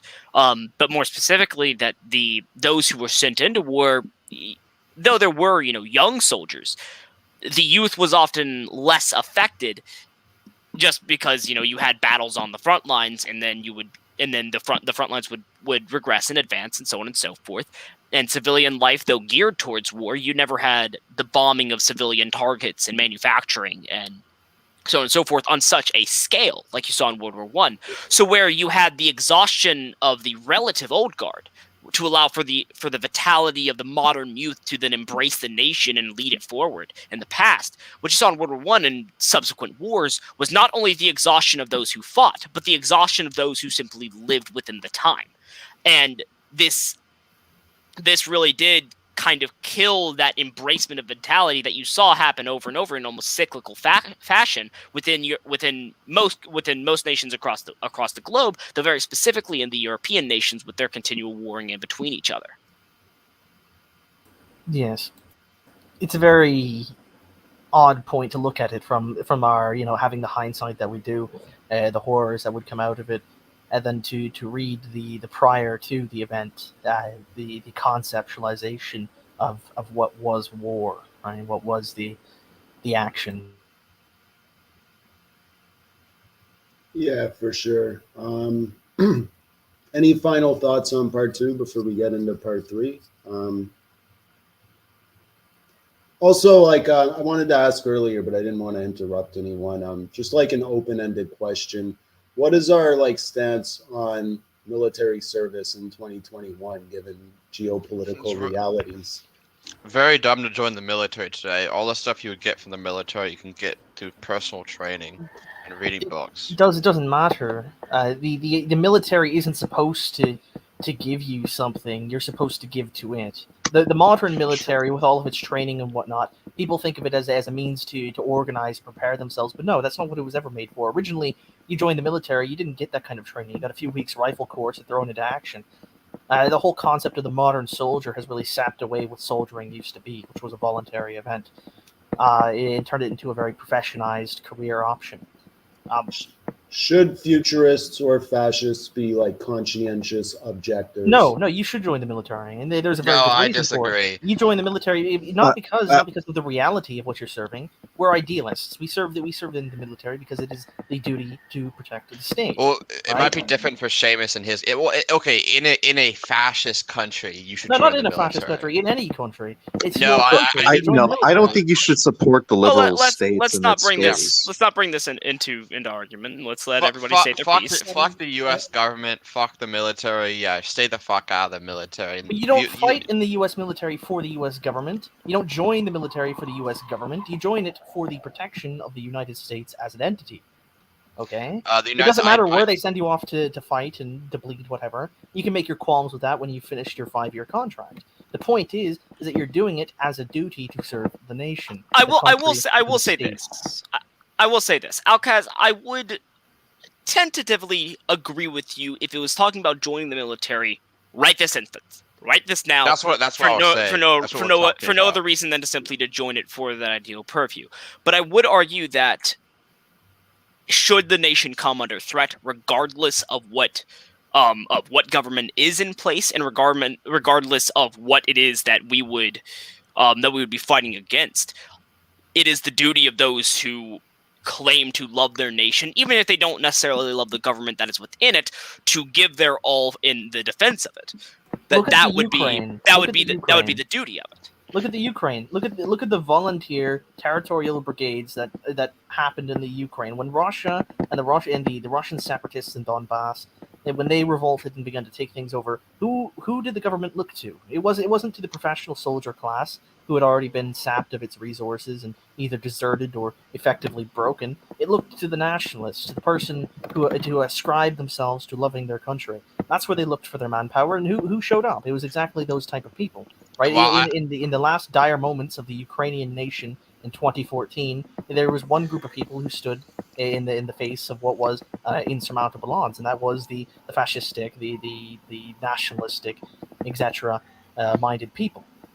I'm not an American nationalist. I think America should deserve the fate it gets. Yeah, I would say, like, if you join the U.S. military in 2021, you're not fighting for your country's sovereignty. Or, you're just fine for like oil and like money interests by the financial backing who funds the United States military and enforcing American liberalism.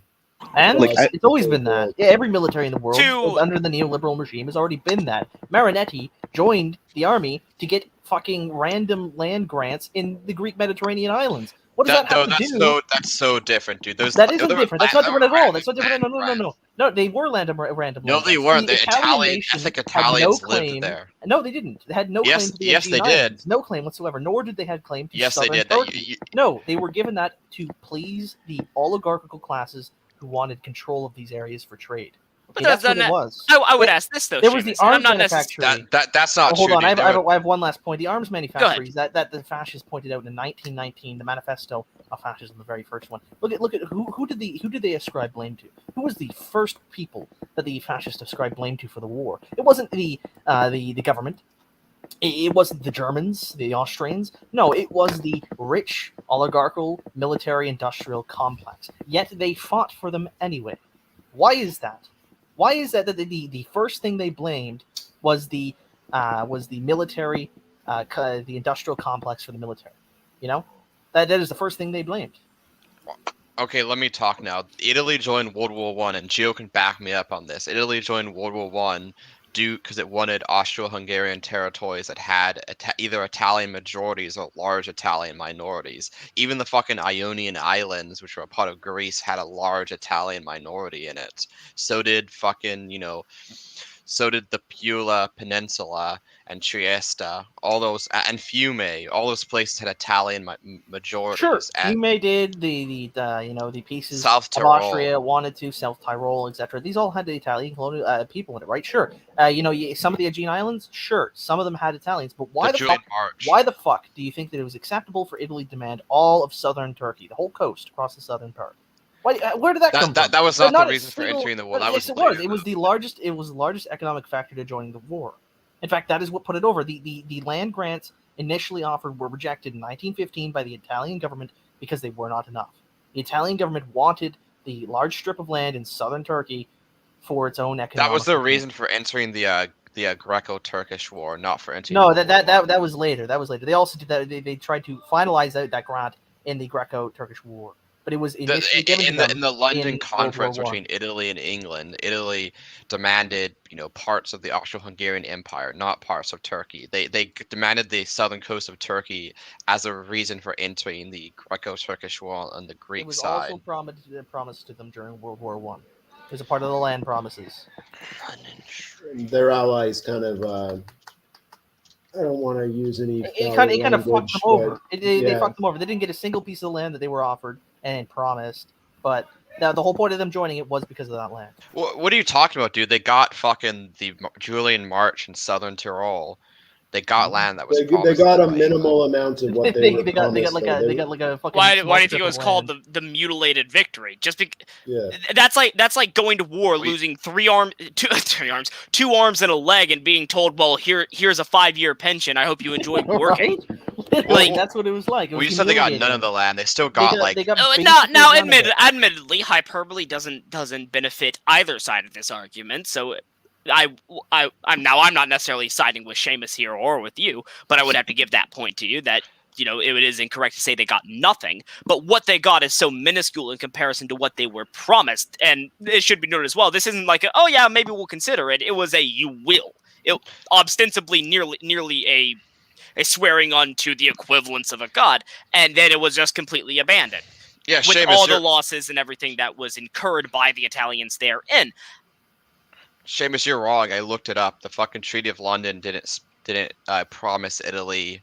No, but the Southern immediate Turkey. aftermath. Well, you said it did, dude. No, hold on. You The said it immediate did aftermath before. made by the exact same powers in 1917. The Agreement of Saint-Jean-de-Maurienne gave them that as recompense for some of the other territories that they weren't going to be giving to them, apparently. And the Italian government said, "Fuck yeah, let's do it." They wanted the Italians owned in Asia Minor. 1917. Well, I was talking about the London Conference. The initial entrance of the war did promise them lands that they had no claims to. They had they didn't have claims to Southern Turkey, but they had claims to I'll the find coast you. I'll find you exact points of where they were pointing at lands. So while both of you are looking up the while both of you guys are looking up the different let me say this. aspects of Seamus is talking about the Go ahead. conference of 1917. I was talking about the London Conference, which Seamus contested, did promise Southern Turkey, which is why I looked up the London Conference, not the conference of 1917. And they didn't have claims to Southern Turkey, sure, but they did have claims to like all the other land promised to them. Okay, so fair enough. So long, I think that we can agree that if we're looking at two separate treaties, of course, you're going to come to two separate conclusions about what is and isn't part of it. I don't think this needs to be something that devolves into argument. It's good. It's good radio. It is good radio, but I would also not like us to get stuck here, either. Yeah, true. I asked the question because I thought it would be. Now, I do want to. Heated. Now, if I may to bring in something, I do want to say that I don't necessarily think that simply because the futurist, fascist, yada, yada, so on and so forth, that those who practiced it in the past did it, does not necessarily mean that we should follow within their footsteps. I mean, I'm sure there's plenty of things that most modern fascist futurists would say nowadays, that there was plenty of things they did wrong, having the benefit of hindsight, and that we would reject those actions if we had, our current knowledge and we're back there at the time. I don't necessarily think that simply joining a military because it's an idealist duty, I do not think is part and parcel to being a fascist. Perhaps being an idealist, but idealism, while it is a foundational block, is not the sum total of what fascism is. It's also a series of relatively pragmatic policy based upon the nature of man, following in line with the belief that its nature is based in struggle. All that being said, without trying to talk a circle around nothing, the point being, if you are to consider military service in the modern era, speaking to what the question is about, I would agree with Alcaz that if you are joining it because you believe that joining the military will be in service to your nation, but you don't support your nation as it is, then you shouldn't join the military. But if you do love your nation, even if you don't agree with your government and it's under threat, then it's absolutely the duty of an individual to serve the nation. Because at that point, you're not fighting over government; you're fighting over existence, perhaps territory, perhaps cultural identity, perhaps something more. If you're facing a vile enough threat, it certainly depends. But I'd argue that there is an in-between, especially for those modern followers of the ideology. We don't need to be perfect carbon copies of that which came before. We have to adapt not only to the issues of the modern era, but also to the allegiances and polarization of the modern era as well. If we attempt to be carbon copies of those who came before, we will most certainly fail. I agree 100% with that. We do have to be open-minded and flexible and robust and, willing to evolve. And do things that make sense given the current circumstances in our countries in the 21st century. Do things that are relevant. And, I do kind of think like fascism is a 20th century ideology. We need like fascism 2.0 or something. Modern Milan Conference. Seamus put together the first part of that, which and is yet to be continued, mostly because the we're server got trying we're trying to get them destroyed. back together. It's hard to get those people back into discussion, especially now that there's been a fracturing in one of the groups, New Frontier. Oh, really? Yeah, a bunch of the people left, unfortunately. It's sad to see it go. I'm not sure if Bumpkin and them want to come back, but we'd always welcome them back, no problem. What happened? Not I'm really curious. sure. Like they just sort of stopped talking to me, especially. And That's to the any issue of with the Shane internet sites. stuff, man. Well, it's not just the internet. Like they just stopped talking in general to anybody in the Seamus Science. I think one of them was trying to join the New Frontier, and they cut him out too. So, and what it might be as well is that New Frontier, and I'm not trying to badmouth if I am wrong, correct me, because I will admit I have only limited knowledge of them. They are more third positionist than they are fascist in regards to the fact that they take inspiration from the whole field. Yes, that's true. Whereas, what was the snort there for, Seamus? that was my fan, not me. No, I thought that was the beginning of quite the deep laughter. No, I wouldn't call them that. And no, yeah. That's why I said, if I'm wrong, correct me. They're an interesting group for different reasons than that. They were just American populists, to my knowledge, mostly. They took some inspiration from fascism, but the vast majority of them were just American populists. Yeah, some of them are even third positionists. It's just an American populist group. Nothing wrong with that, right? And if they're willing to work with us, no problem with that. But they're not really fascistic, right? Yeah, I guess the cat's out of the bag. Like me and Alcaz are like former members of New Frontier, and like we were both hoping for like a classical fascist group, and like a non-racial version of fascism. Eternal Mapper, we are not talking about the Silver Legion of America right now. We're talking about a we're modern not talking group called about New Dudley's Frontier. Christian hyper dream. They kind of evolved more into like an American populist thing, so we decided to part ways, and we came up with the idea for Futurism Forever when we were both members, and we kind of both decided to work on this instead. And ironically, at first, Futurism Forever was supposed to be like not necessarily like a member organization of A3P, but it was supposed to be like we were part of A3P and we also had Futurism Forever, and they kind of worked in tandem. But due to circumstances, me and Gio left A3P, and now we just started this by ourselves. Yeah, fair enough. You always do need to know when to split away. Yeah, like always the answer. Like, we have our grievances with them, but if people want to join that fucking group, they can go ahead. I will say, like, there are a lot of good people involved. Their platform is pretty good. I'm not gonna like talk shit. CT's a good guy. I wish them the best, but it wasn't a good fit for us personally. I always give like the diplomatic answer publicly. I don't really like. No sense in burning bridges if you don't have to. Well, CT's like openly shit talked me on streams before, but I'm not gonna do the same to CT. Because, but we don't want to get into that tonight. I don't want to get into that. It's just kind of stupid internet drama. But yeah, Milan was its intent was to give the American fraction of the movement the 2.0 that you, Gio, were referencing. It was trying to modernize doctrine while in keeping with philosophy, to give new definition and new meaning to the whole to the movement as a whole. I was planning meetings with other groups as well in other nations. I was in contact with a locality of the NBU and whatnot, but that was just a disappointing trip. I so desperately do I want the NBU to be good, but they just continually just don't. I picked up their newspaper because I thought it would be cool, and the first page has a black sun on it, and I was. According to Gary Reichs, not a National Socialist. It just looks cool. My honest opinion of NBU is they're literally just LARPers. They like to wear costumes and pretend like.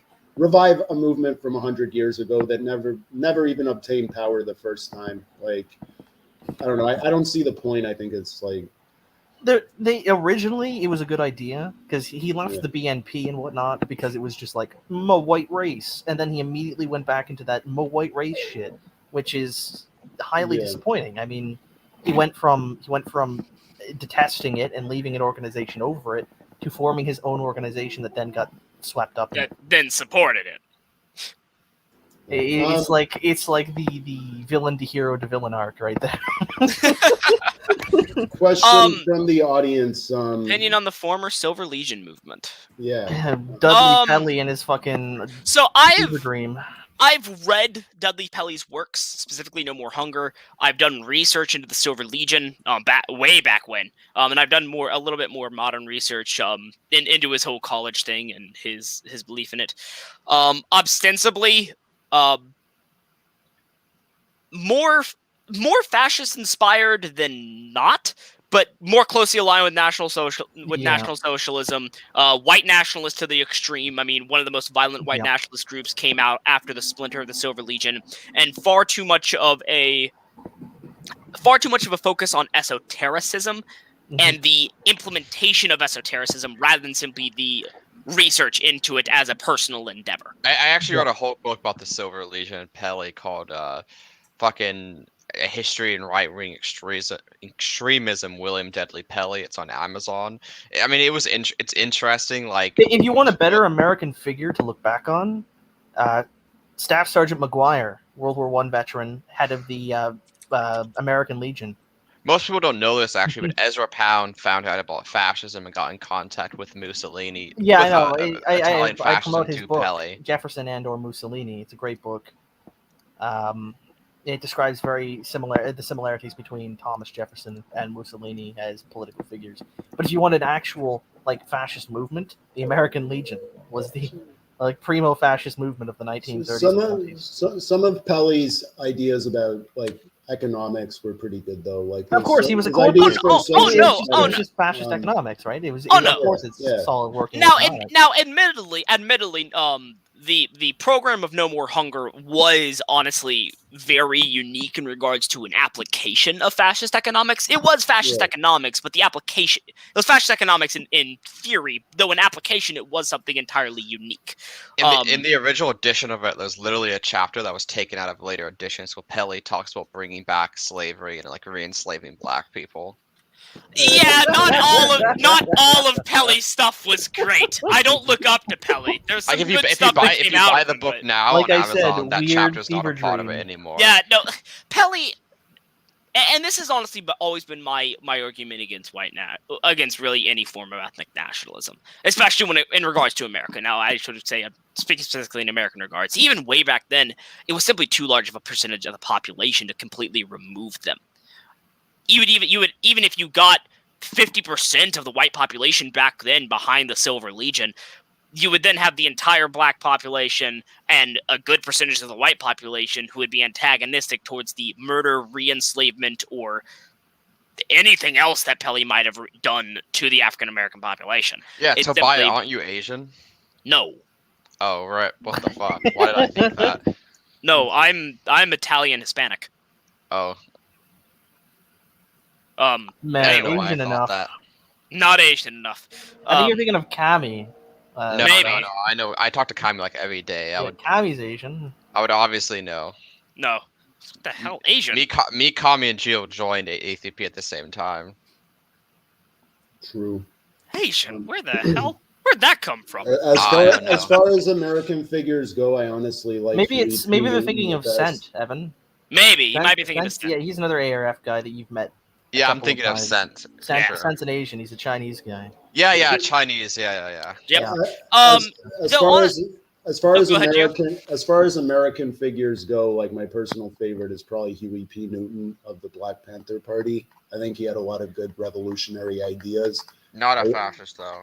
Not a fascist. He was like I said, but one fascist that you can look up to in America, Staff Sergeant McGuire, former head of the American Legion. That was the primo fascist movement of the 1930s in America. They did honestly, DC, the bonus army. That was him. What was it called? They call it the Wall Street plot because McGuire worked as a stockbroker for 2 years. Honestly, not a big fan of American fascism in general. Business plot. The business plot. He was American actually a Go fascist, ahead. though. He was like he went and met Mussolini in 1932. Did he? He was declared a fascist by Mussolini during his meeting with him. He brought back the books like the Doctrine of Fascism and whatnot with him to America. He made his supporters read that Seamus, shit. if you have any links and stuff like that, because I'm trying to find. Yeah, something, no, I need shit I'll it my try. way.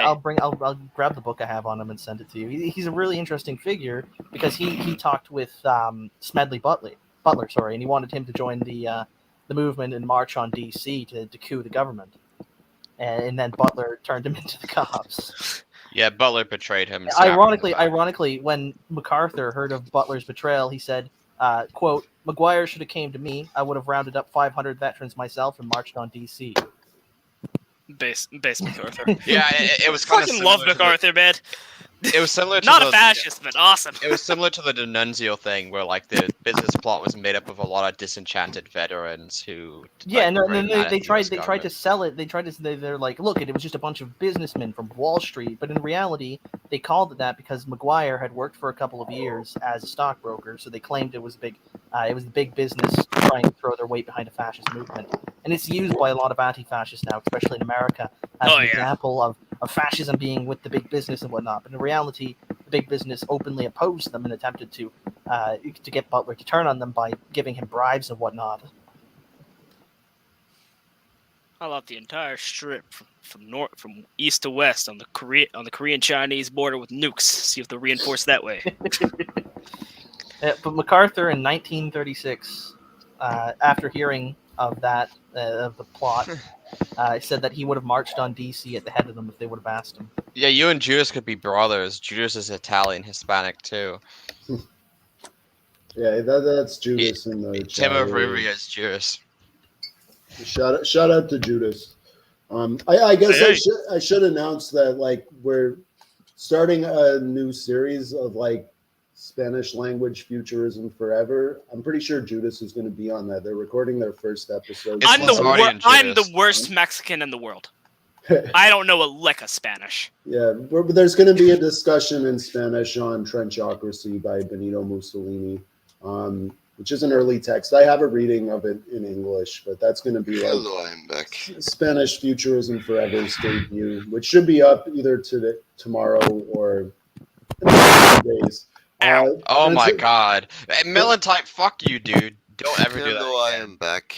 Francisco de Lizardi is putting that together, so shout out to Lizardi. Yeah, Futurismo para siempre. Yeah. Should we read part 3 though? Because we still have to get through that. Yeah, I have to go pretty soon, by the way. So. Okay, if you drop out, you drop out. Go to fucking dinner, like, yeah. Does anyone have any final points before I read the part 3? I just have to say, don't fucking blow on your goddamn mic, you hooligan. Hooligan. Yeah, you're always snoring in the mic, and It was intentionally to test the mic. That was so loud, dude. Like, it actually makes me hate you. Never do that shit again. Or knock your fucking teeth in, Nibba. Yeah, you're fucking up our audio quality constantly. You're sabotaging it, dude. We like having you, but keep that shit in check, homie. Anyway, without further ado, I'll start reading part 3. Part 3. To arrive at this longed-for social and political renewal of our country, we must necessarily overcome certain obstacles which, at first sight, seem insurmountable, since we bear them within us, in the shape of characteristic elements of our race. I want to talk about the self-centeredness of clerical utilitarianism, about hypersensuality, and about biting, destructive irony. I call self-centeredness that intellectual habit which makes every judgment subject to considerations, feelings, and prejudices that are entirely personal. I call self-centeredness that indifference, or rather that scorn which every Italian harbors against pure ideas, opposing them only when they are upheld by an enemy, having regard to them only when they are upheld by a friend. We have to fight against this very serious fault, above all by radically transforming our putrid educational system, which is meant only to reward the base prostitution of the plodding, idiotic pupils who, through licking the vanity of some professor or other, day after day, end up absorbing his pompous and dogmatic imbecility. We futurists who yield up to youth all rights and all authority We prefer that in schools, those students should be encouraged and rewarded who, from their earliest years, demonstrate that they have ideas of their own and a distinctive viewpoint when judging men and books. Untrammeled intuition, which is a capacity for having and creating new ideas, is what we wish to promote.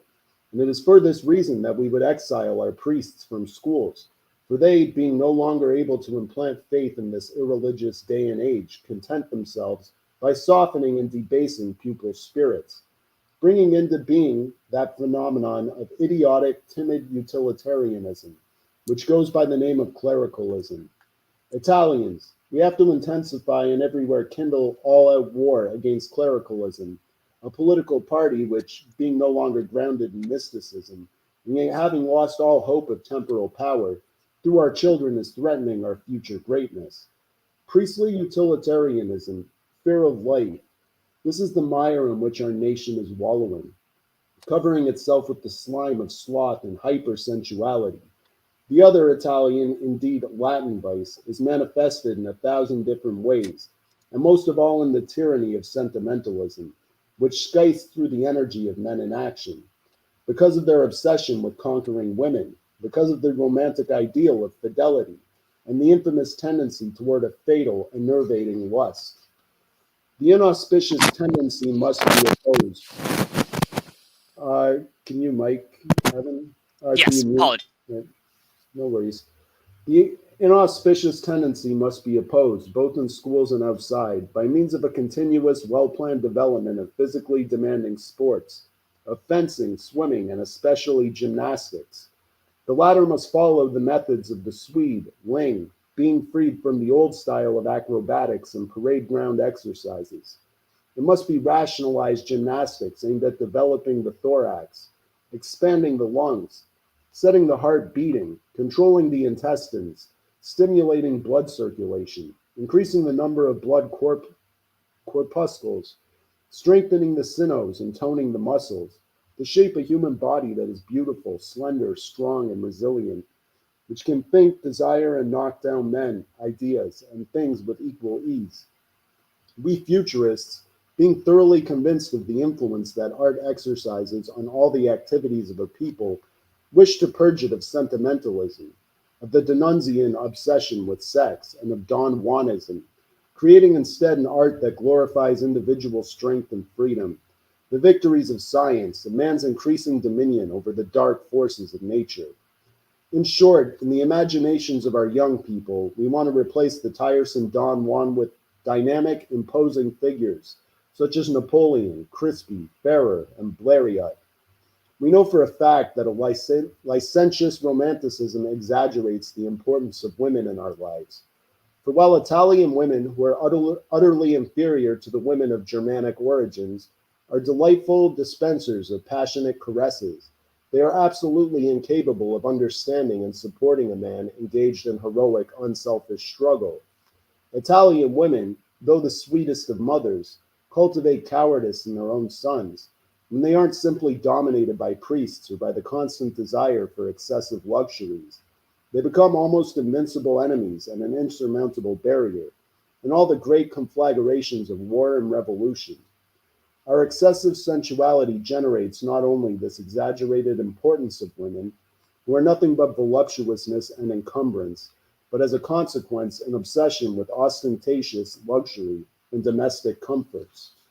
Alas, sometimes our preoccupation with a good dinner, or a woman's feathery hat, or a fine carpet to show off to our guests, sometimes, as I said, a preoccupation of this sort is all that is necessary to turn an Italian politician away from his selfless course, or to interrupt some heroic, self-sacrificing project.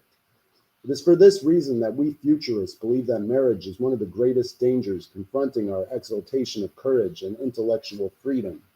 And this is why we preach the need for celibacy for great men of pure ideas and actions.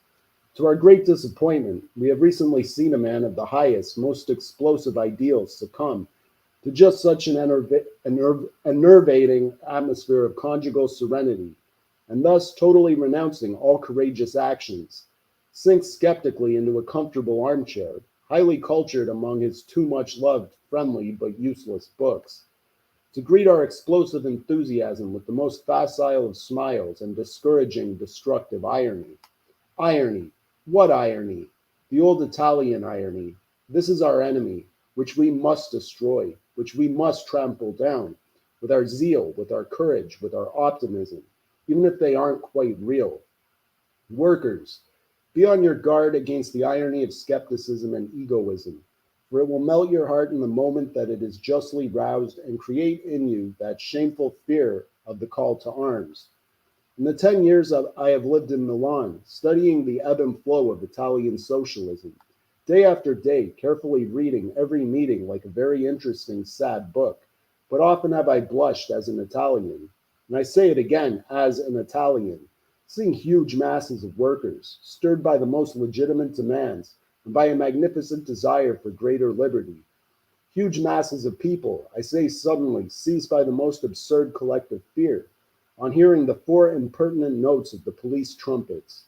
A herd in flight, backs bent and foolish legs pounding, before the ragged, undisciplined trot of a cavalry that is unable to gallop on the paving stones. It goes without saying, the speakers who, in the reformist way, tinted the crowd pink rather than red, had disappeared. Where had they gone, and why? Doubtless because of some sudden revolution of their bowels. But a red vision presents itself to my mind, a vision which comforts my futurist blood. I see a smoky sunset in the capital, along a street glistening with rain, and already dappled and trembling with reflections. In the great network of tram lines and telephone wires, 1,000 angry lights snap at the flesh of the shadows, the famished pallor of the houses, dark cantankerous outlines. Down there in the side streets where all the lamps were shattered, darkness, tremendous darkness, rolled down from who knows which ruined heaven. At the end of a street, a dense crowd, jet black. The crowd is made up of your women and children. Their arms are linked together, like an African jungle by night, all fitted together like bricks in a wall. You men will form up in front of your womenfolk in that tragic jungle of rock and iron, beneath the round electric fruit trees, blown up, milky white, intensely white, and you will calmly load your rifles for those ferocious beasts, the policemen. Then suddenly, mockingly, the trumpet notes will sound again, fateful razor slash across the hushed throat of the silence. And then the shouted command, forward. But I also hear derisory, awe-inspiring laughter, answering that trumpet call, and the throng, petrified by courage, cry out. Italians do not run away. Out of a sublime love of danger, we accept the bloody struggle beneath the glittering stars of Italy, which will not permit us not to turn back. I see an immense tangle of red, an angry fray of rearing horses, beneath a hail of tiles. Let the slaughter come. We shall celebrate together, workers of Italy, if we survive. We shall celebrate since nothing else will happen. Nothing else but the salutary incision of the scalpel in the gigantic boil of fear, and the Italian habit of leading a mundane and colorless life. For in place of the propaganda of cowardice, we counter with that of courage and an everyday heroism. And in place of the money swamp, we counter, let it be, with an aesthetic of violence and blood. And that concludes The Necessity and Beauty of Violence by F.T. Marinetti. Thoughts on that final section?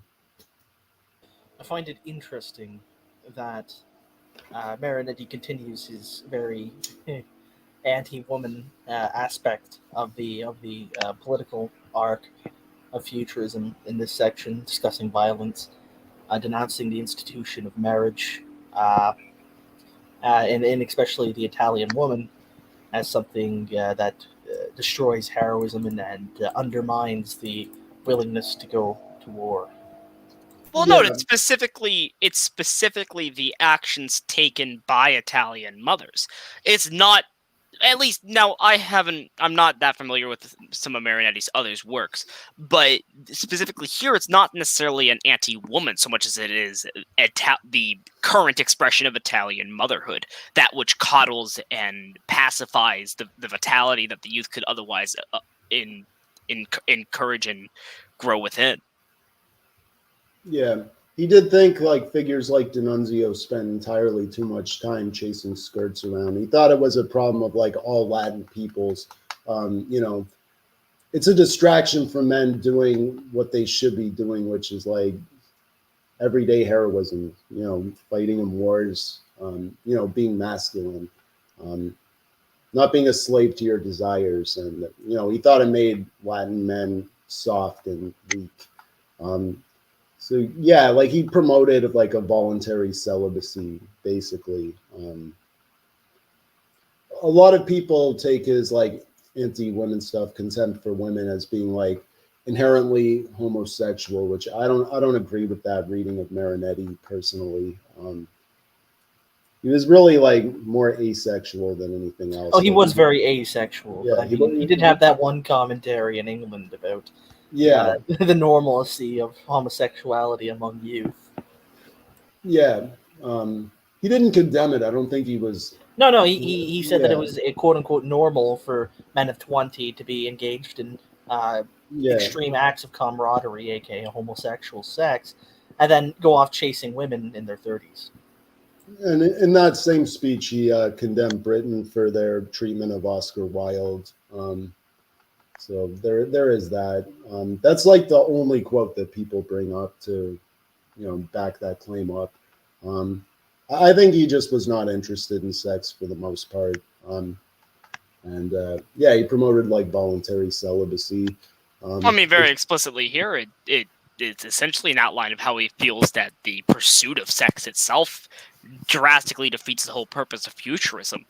It's a drain upon but in the same breath, in the same kind of breath, he sexualizes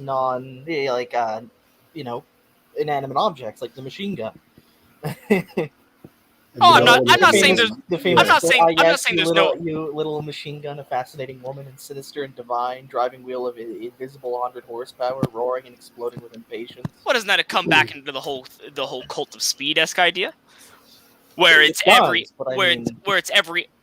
portion or every portion of that technology which advances humanity, you can see an expression of speed and action and how it could move and how it could be expressed, and through that you find I'm not really sure how to express it because I'm not that well versed in futurism, but you find something that is much further beyond the base pleasure of something like the act of sex.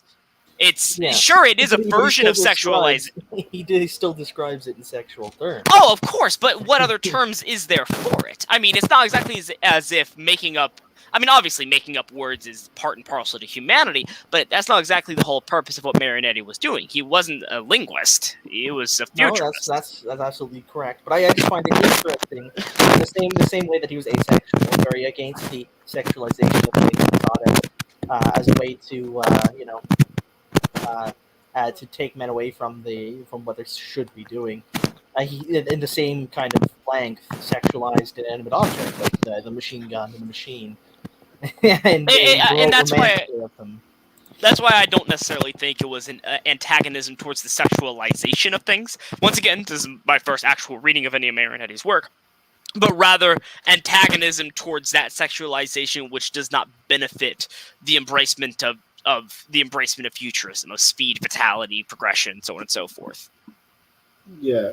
To answer Eternal Mapper's question, why is celibacy and absence necessary for futurism? In Marinetti's view, I would say like it's taking men's masculine energy and putting it in a direction that's not necessarily the most beneficial for the nation, or which, I don't know, it's kind of like a controversial take, but like I heard a lot of like boxers and stuff will not like engage in sexual acts leading up to a fight because they have a more aggressive, like, it get like not engaging in that increases your testosterone. It like increases your testosterone, abstaining from that. It makes you more like masculine and manly. So they'll be more aggressive in the ring if like they abstain from that leading up to a fight. It's the same thing with futurism and Marinetti's view on sex. Blue ball yourself into strength. Yeah. And like, I guess No Nut November is coming up. A lot of people like it's kind of like a common take that we hear now in our circles. So I don't know. I mean, do you think you can be a revolutionary and also have a family as well, or do you think those are mutually exclusive? I think you can be a revolutionary and have family. I mean, I have family, and I'm still fairly revolutionary. Yeah, there is that. Yeah, but wouldn't you say you have more commitments to your family than you do to have a political Not cause? if you tie in the future of that family to the success of that Exactly. political cause. If I'm successful, my family will be infinitely better. And if I fail, my family will be infinitely worse. Ever the more reason to be the way I am. It's weirdly enough, it's an argument I hear a lot of more traditionalist communists use. That I refuse to allow my children to grow up in the same hellscape that I was raised in, Yeah. and I will fight for a greater future, so that way they do not ever have to experience that hell. And harsh times make strong men. Strong men make better times. It's such a cycle. But also it's the aspect that if the connections you form are in direct relation to that which you preach, to that which you aspire for and drive yourself towards, I know I keep using the word over and over again, but it is a good word. There is also a vitality to that relationship, a liveliness, a purpose to it that you don't really have in the more, oh, hey, looking for love to fulfill your own personal desires that you see in societies nowadays.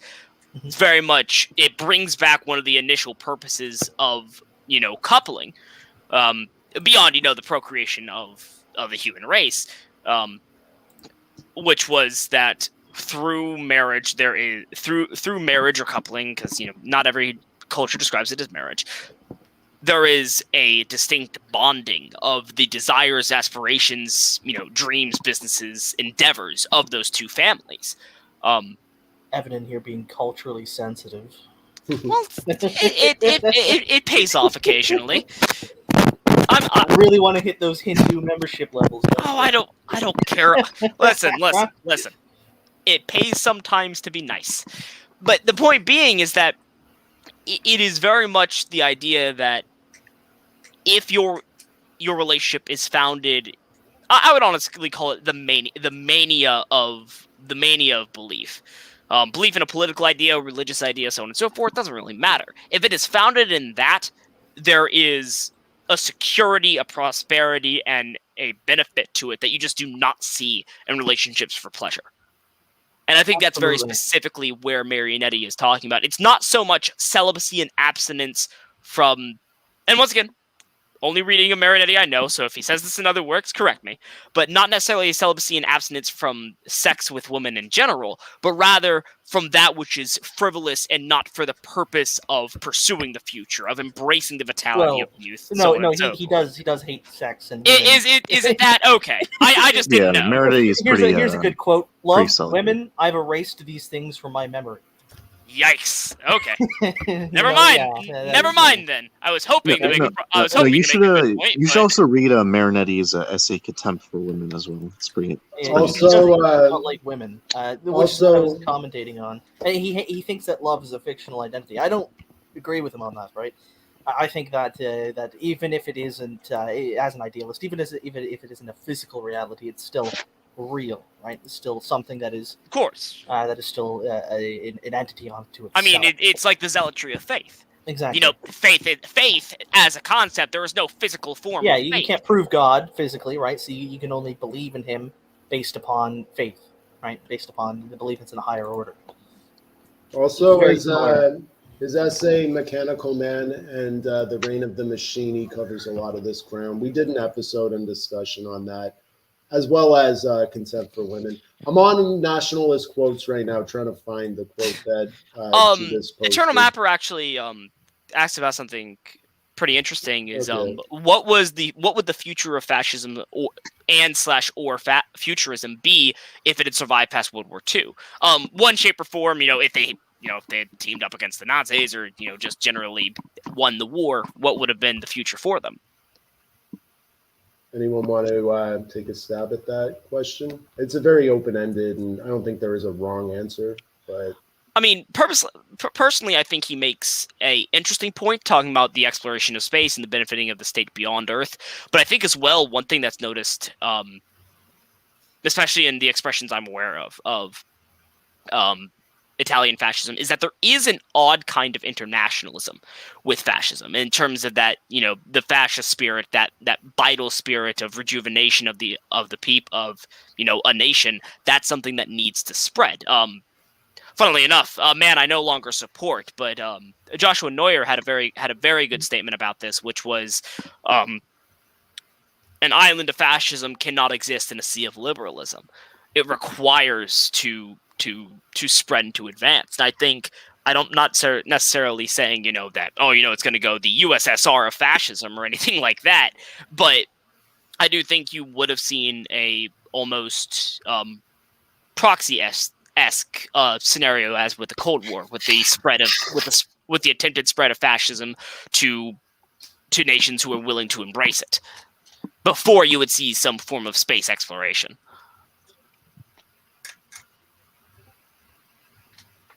Anybody else's take on it? I mean, like if you're going to explore space, I personally think that you need to basically consolidate power on Earth and essentially have Earth be in position. One government. I really don't see how we could happen anyway. Like, I really don't see it likely that that if there are still multiple nations, like that they would all like start in exploring space and colonizing different planets, and then having like wars out in space and like not have it distort Earth as well in the process. Okay, sorry, I'm back. What did I miss? No, I had to get up for a second too. Sorry about that. If fascism/futurism made it past World War II, what would their trajectory have been? Would they have explored space, spread fascism around the world, just kind of kept to themselves and built up their own nation? I did like that. Mussolini already had attempted several times throughout his reign to open international schools of thought for fascism. Some were successful, some were less so. The 1925 example was successful. 1935 was also fairly successful. I did like that Joshua Neuer quote that you brought up, like fascism cannot exist. An island of fascism cannot exist in a sea of liberalism. Yeah, I've talked about this before, that fascism can exist as a single nation. It just won't happen. Yeah, I would say that there are very rare exceptions, and that's only if they can properly organize themselves. If they have a nuclear weapon, then they're safe. What I more mean is ignoring war, because if you're the size of the nations I'm talking about, like the U.S., Russia, China, large enough to support themselves, resource wise, and they have the military might to defend themselves from invasion, unless they could properly organize their own internal resources, properly develop it in such a way that they don't have to rely upon global trade, which would be a hell of an endeavor considering the service economy that we live under now. Speaking specifically about America, then there would be the possibility of survival alone, but it would not be a prosperous survival. It would be another North Korea. You become the hermit kingdom. You're Eritrea. Literally, that is Eritrea. I'm not even talking. It's why Eritrea. It's why I know you two were wrong. I mean, not wrong. Sorry, you two were gone. But it's why I was saying there was an odd sense of internationalism, not in the sense of uniting all people under the communist banner or anything like that. Not the USSR of fascism, but very much the spread of fascism to nations who would embrace it and compounding allegiance there within. Well, I mean, there was, to an extent, the idea of a very similar concept to the USSR of fascism. I mean, that's what Mussolini saw himself as. He saw himself as the Lenin of fascism. He describes himself as such. Sorel describes Mussolini as such. So it's not surprising to think that there would be the expansion of fascism under, the banner of fascism around the world. I don't think they would become one universal nation per se. I mean, in the same way that the Soviet Union wasn't one universal exactly. nation. It would become like an economic bloc. You'd see the fascist bloc where you'd have multiple nations. Fascist European Union. Basically. I mean, Europe a Nation from Mosley is another great example of that, where you see the idea of creating unions of fascist nations in order to increase their outward projection of strength and ability. I will say as well that if I don't mean to No, interrupt. go ahead. Go ahead. No, go I ahead. will say as well that it is something that I've personally given some thought to. Even developed a couple of points of my own that like I personally am in support of such an organization. But that mostly that's due to the fact that once again, the idea that you need to be able to project soft and hard power onto the world to be able to support the ideology that you're embracing. It cannot be like with many African nations after they've devastated themselves through years and years of war. The only way they're really surviving is through not so great means and imports. Neocolonialism. And it's simply the fact that even if a African nation, Republic of the Congo or something else, were to embrace a fascistic ideology, Eritrea, but really, your point with Eritrea is exactly what I'm trying to say. Is that most successful African would nation perhaps survive, but it would not survive well, and would most likely be capable of collapsing under its own weight by the end of it. Well, I mean, and that wouldn't be good for the projection of that ideology. We get to see it. We get to see thought and action, praxis, right? When we look at Eritrea, it is completely constructed by fascism. 100%. Everything in there made by fascism. From the cities to the structure of the government, from everything, it's made by fascism. The current structure of government is the exact same as it was under Mussolini. Except now they call themselves socialists, in quotations. Yes, they put quotations around their own name of socialism. To, I guess, I sort of like how Perón called himself a judicialist rather than a fascist, right? Despite calling himself a fascist several times. You have this nation, now it's hermetized because everybody around it hates fascism. You got Ethiopia, Somalia, and Sudan, who are constantly trying to kill Eritrea, yet somehow Eritrea survives. It's not a great place to live by any means. It's quite shit, but it's better than the rest of Africa. Honestly, I will admit I do have a personal favor with Rwanda. I think that their handling of the Rwanda genocide and their growth afterwards is exceptional. Sometimes you get the great man theory, right? Every once in a while, you get a great man. You got Gaddafi. You had those type of people. You have Gaddafi, Paul Kagame. Yeah, so on and so forth. You get your great man, right? Who does great things and builds a semi-stable country. But when he's gone, that is legitimately my worry for Rwanda. Yeah, but what I will say, Africa, right? What I will say is in Rwanda's case is that the thing which caused their collapse, the Hutu-Tutsi ethnic divide, while not entirely gone, they've hyper-focused in reducing it to the point that a disaster of that scale will never happen again without stopping their country from moving forward while developing that. Yeah. And I mean, you have your great man, but after he's gone, it becomes difficult for the country to continue operating. That is the genius of fascism, right? It constructs a system that physically cannot break on its own. Right? You need to physically break it down to pieces. That's what Italy had to do. It had to break the fascist systems one by one until it had nothing left. And even still, there's the fucking film industry is still based on the fascist film industry, which is hilarious. The Istituto Luce, or the Delight Institution, right? That's still fascistic. It hasn't been defascized. And that's what Eritrea currently lives on. It doesn't have great rulers. There's no great individual Eritrean leader to drag it out of where it is. It just has a worked system, right? A system that... And it doesn't necessarily, have the internal resources to develop to the point that it could express outward power. But it can't, right? But it's able to remain Eritrea, right? Despite Ethiopia's best attempts. It is still able to be Eritrea. And going on to what Eternal Mapper is saying further, Fermi paradox, life based on yada yada yada, and civilization, is that this is mostly the way that I see it. Is regardless of who does it, I could say America because I love the nation. I could say Russia or China or whoever. Maybe a unified European Union. Who knows? But the way it's going to work is a Romanization policy, where it's you conquest followed by generations of cultural realignment, societal realignment towards the greater whole, just bit by bit over the course of hundreds, if not thousands of years. It's probably the only way humanity will ever truly unite unless we're faced with an outward threat. Yeah, I want to read the rest of Eternal Mapper's comment. To continue on to this, by the law of Fermi's paradox, life goes based off cellular, multicellular animals, intelligence, civilization, and space era. We are at a civilization era, however. At the civilization era, we wipe ourselves out since we are divided in countries and not one country united under humanity. If you can answer what I wrote above, because I believe we need to be united as one government under fascism to continue past the civilization era and not destroy ourselves with meaningless things. Thoughts on that take? I had a buddy back in the day named Wilhelm, and he conceptualized fascism as a world government. I found it really interesting. I don't know what happened to him, honestly. He just sort of faded off the face of the earth. But he had a very interesting concept of how fascism could run a global government and how that would work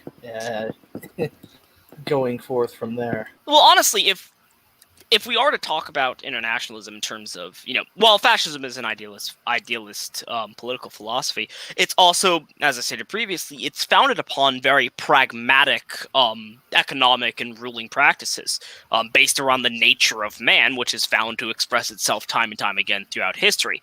And with that in mind, if any international system would take place, too many people for a democracy work. Representative democracy has proven itself to be too apt for corruption.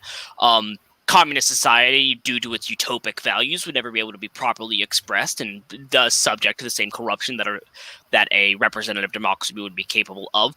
A monarchy, while theoretically possible, places far too much impetus upon a singular individual, as there's very little supporting structure, depending on the form of monarchy you're talking about. In terms of all ideologies when applied to such a massive scale, I believe the term is macro. On a macro scale, like a global government, really it is only fascism in terms of applicable policy that would function. It's what, like I said, I've been writing a few things of my own about this, and it really is true that, like your friend was talking about, Seamus, not too long ago, and like Eternal Mapper, I believe, is talking about, is that the only way for a prosperous and stable government to exist would be through a fascistic lens. Obviously, it would need to alter itself because it wouldn't just be about the nation, but all of humanity as a whole, which would be quite the leap. But it's not something that's impossible, given the framework that fascism then applies itself to, depending on the culture and identity of the nation it's founded and built up within. Yeah, I would agree with that. Yeah, nations don't exist in a vacuum. They're part of a global community. So, for the longevity of fascism, it either has to be imperialistic and subordinate other nations to the fascist worldview, or it has to be very diplomatic and be able to coexist within, which requires compromise. And it's why I spoke previously about the quote-unquote USSR of fascism. While the USSR failed for multiple different reasons, the core concept of the USSR was relatively strong in that you unite countries around similar goals and identities without refuting a relative form of autonomy, as to keep it ideologically co-aligned, so that there is a outward projection of equivalent power to then maintain both internal stability and external security. If you apply that to a fascist sentiment, especially with fascism's tendency towards autarky, and multiple governments working together to help ensure that every nation can support itself while also benefiting from mutual interaction, you have a recipe for one that does get rid of a lot of the current issues when it comes to international globalist organizations, which is the conflict of interest due to differing ideologies. Whereas, because fascism, even if you have your different branches, integralism, phalangism, reformationism, so on and so forth, they are still from the same base ideological framework. And unlike communism, you don't have a utopic view of policy, but a pragmatic view of policy that is embraced and actualized through an idealist worldview. Yeah, for sure. That's a very good way of phrasing it. So yeah, we've been going for like 2 hours, 16 minutes. We're done the text. Does anyone have final thoughts on the text as a whole before we wrap up? Or like closing statements? Very revolutionary for what Mary's was in his position at the time. Yeah, I think this is like one of his most fascistic texts. Definitely an important proto-fascist text.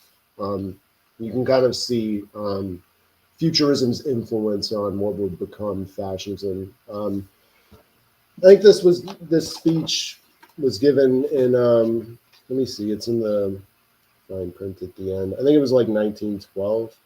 Give me a second here. Yeah, I'll read the. This speech was given at the Chamber of Labor in Naples on June 26, 1910, and on July 30th at the Sala d'Arte Moderna in Milan. On June 28, 1911, Marinetti repeated his talk in Parma, following the interdiction against the Serrata in the Teatro Reinac, and the workers' invitation to speak in their meeting hall. See document 25, Futurism's First Battles. The original text, preserved under the title L'amore del pericolo e l'eroismo quotidiano, in the Beinecke Rare Books and Manuscript Library, was partly printed in La Giovanni, Italia, on July 10, 1910, and L'Internazionale on July 16, 1910, and another section at the Neapolitan journal La Propaganda on July 16, 17, 1910. An updated version with several paragraphs eliminated with new ones added appeared in Lardito on June 15th, 22nd, and 29th, 1919, and was reprinted in Chapter 23 of Democrazia Futurista, 1919. So, yeah, this was 1910 when the speech was originally given.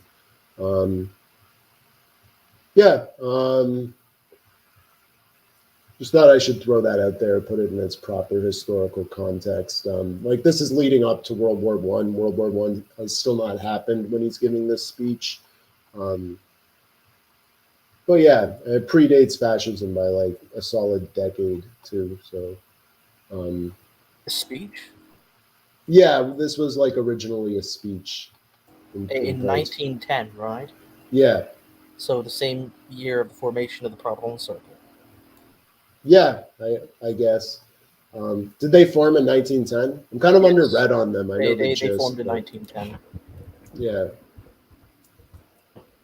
And they were both heavily inspired by George Or Sorel. 1911, something like that. Yeah, yeah. He even Really name drops Sorel, so they're coming from a very similar ideological background or foundation that they build on in different ways. Like Le Cercle Perdone was a lot more traditionalist, I would say, than futurism. Like, Well, I don't view it as really traditionalist, but it was definitely much more gray area than yeah, he was. Still- They did discuss things about possibly, both very anti-tradition and pro-tradition, because you had people like Charles Maraz, who was an integral nationalist, very traditionalistic, right? Then you had people like the George Sorel, and they were reading from Pierre Joseph Proudhon, who was an anarchist, right? So you had that kind of weird mixture of ideas in the center. Yeah, they're an interesting group, but unfortunately underread on them, so I can't speak intelligently about what they were all about. I'm aware of them and I'm like know the gist, but I haven't read into it as much. Zeev Sternhal, who is an Israeli historian, wrote an interesting book, which is called Neither Right Nor Left Fascist Ideology in France, Yeah, and points out that the Proudhon Circle was, in fact, the founding institution of fascism. yeah, And he goes on to claim things about Maraz's anti-Semitism, which didn't really factor into the greater group, but, yeah. he used that as a springboard to call them all Nazis, which sort of undermines the core foundation of his book. I still have not kind of read it. ironic, but Yeah, I am familiar with Sternhal, and that book's been on like my to read list for a really long time. I just haven't gotten to it yet. It's not that important. You can just read Vallot. Vallot himself makes arguments Yeah. about this. Yeah, I want to get to him too, but I personally really enjoyed War Revolution. yeah.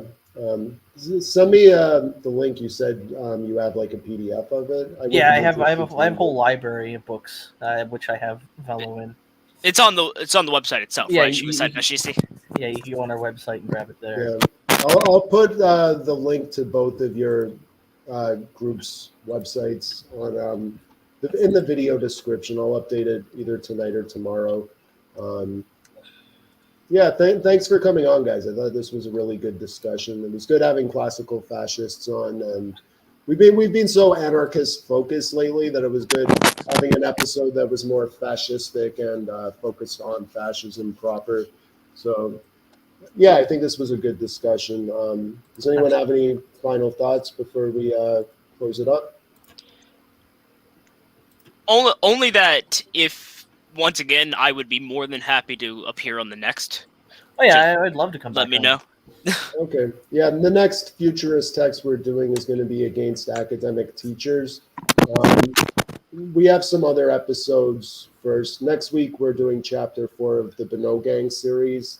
We're doing a Dugan episode on the oh boy. Oh goodness, there we go. the Russian conservative revolution. Our whole setup. Eternal Mapper's asking if he could come on to the next podcast.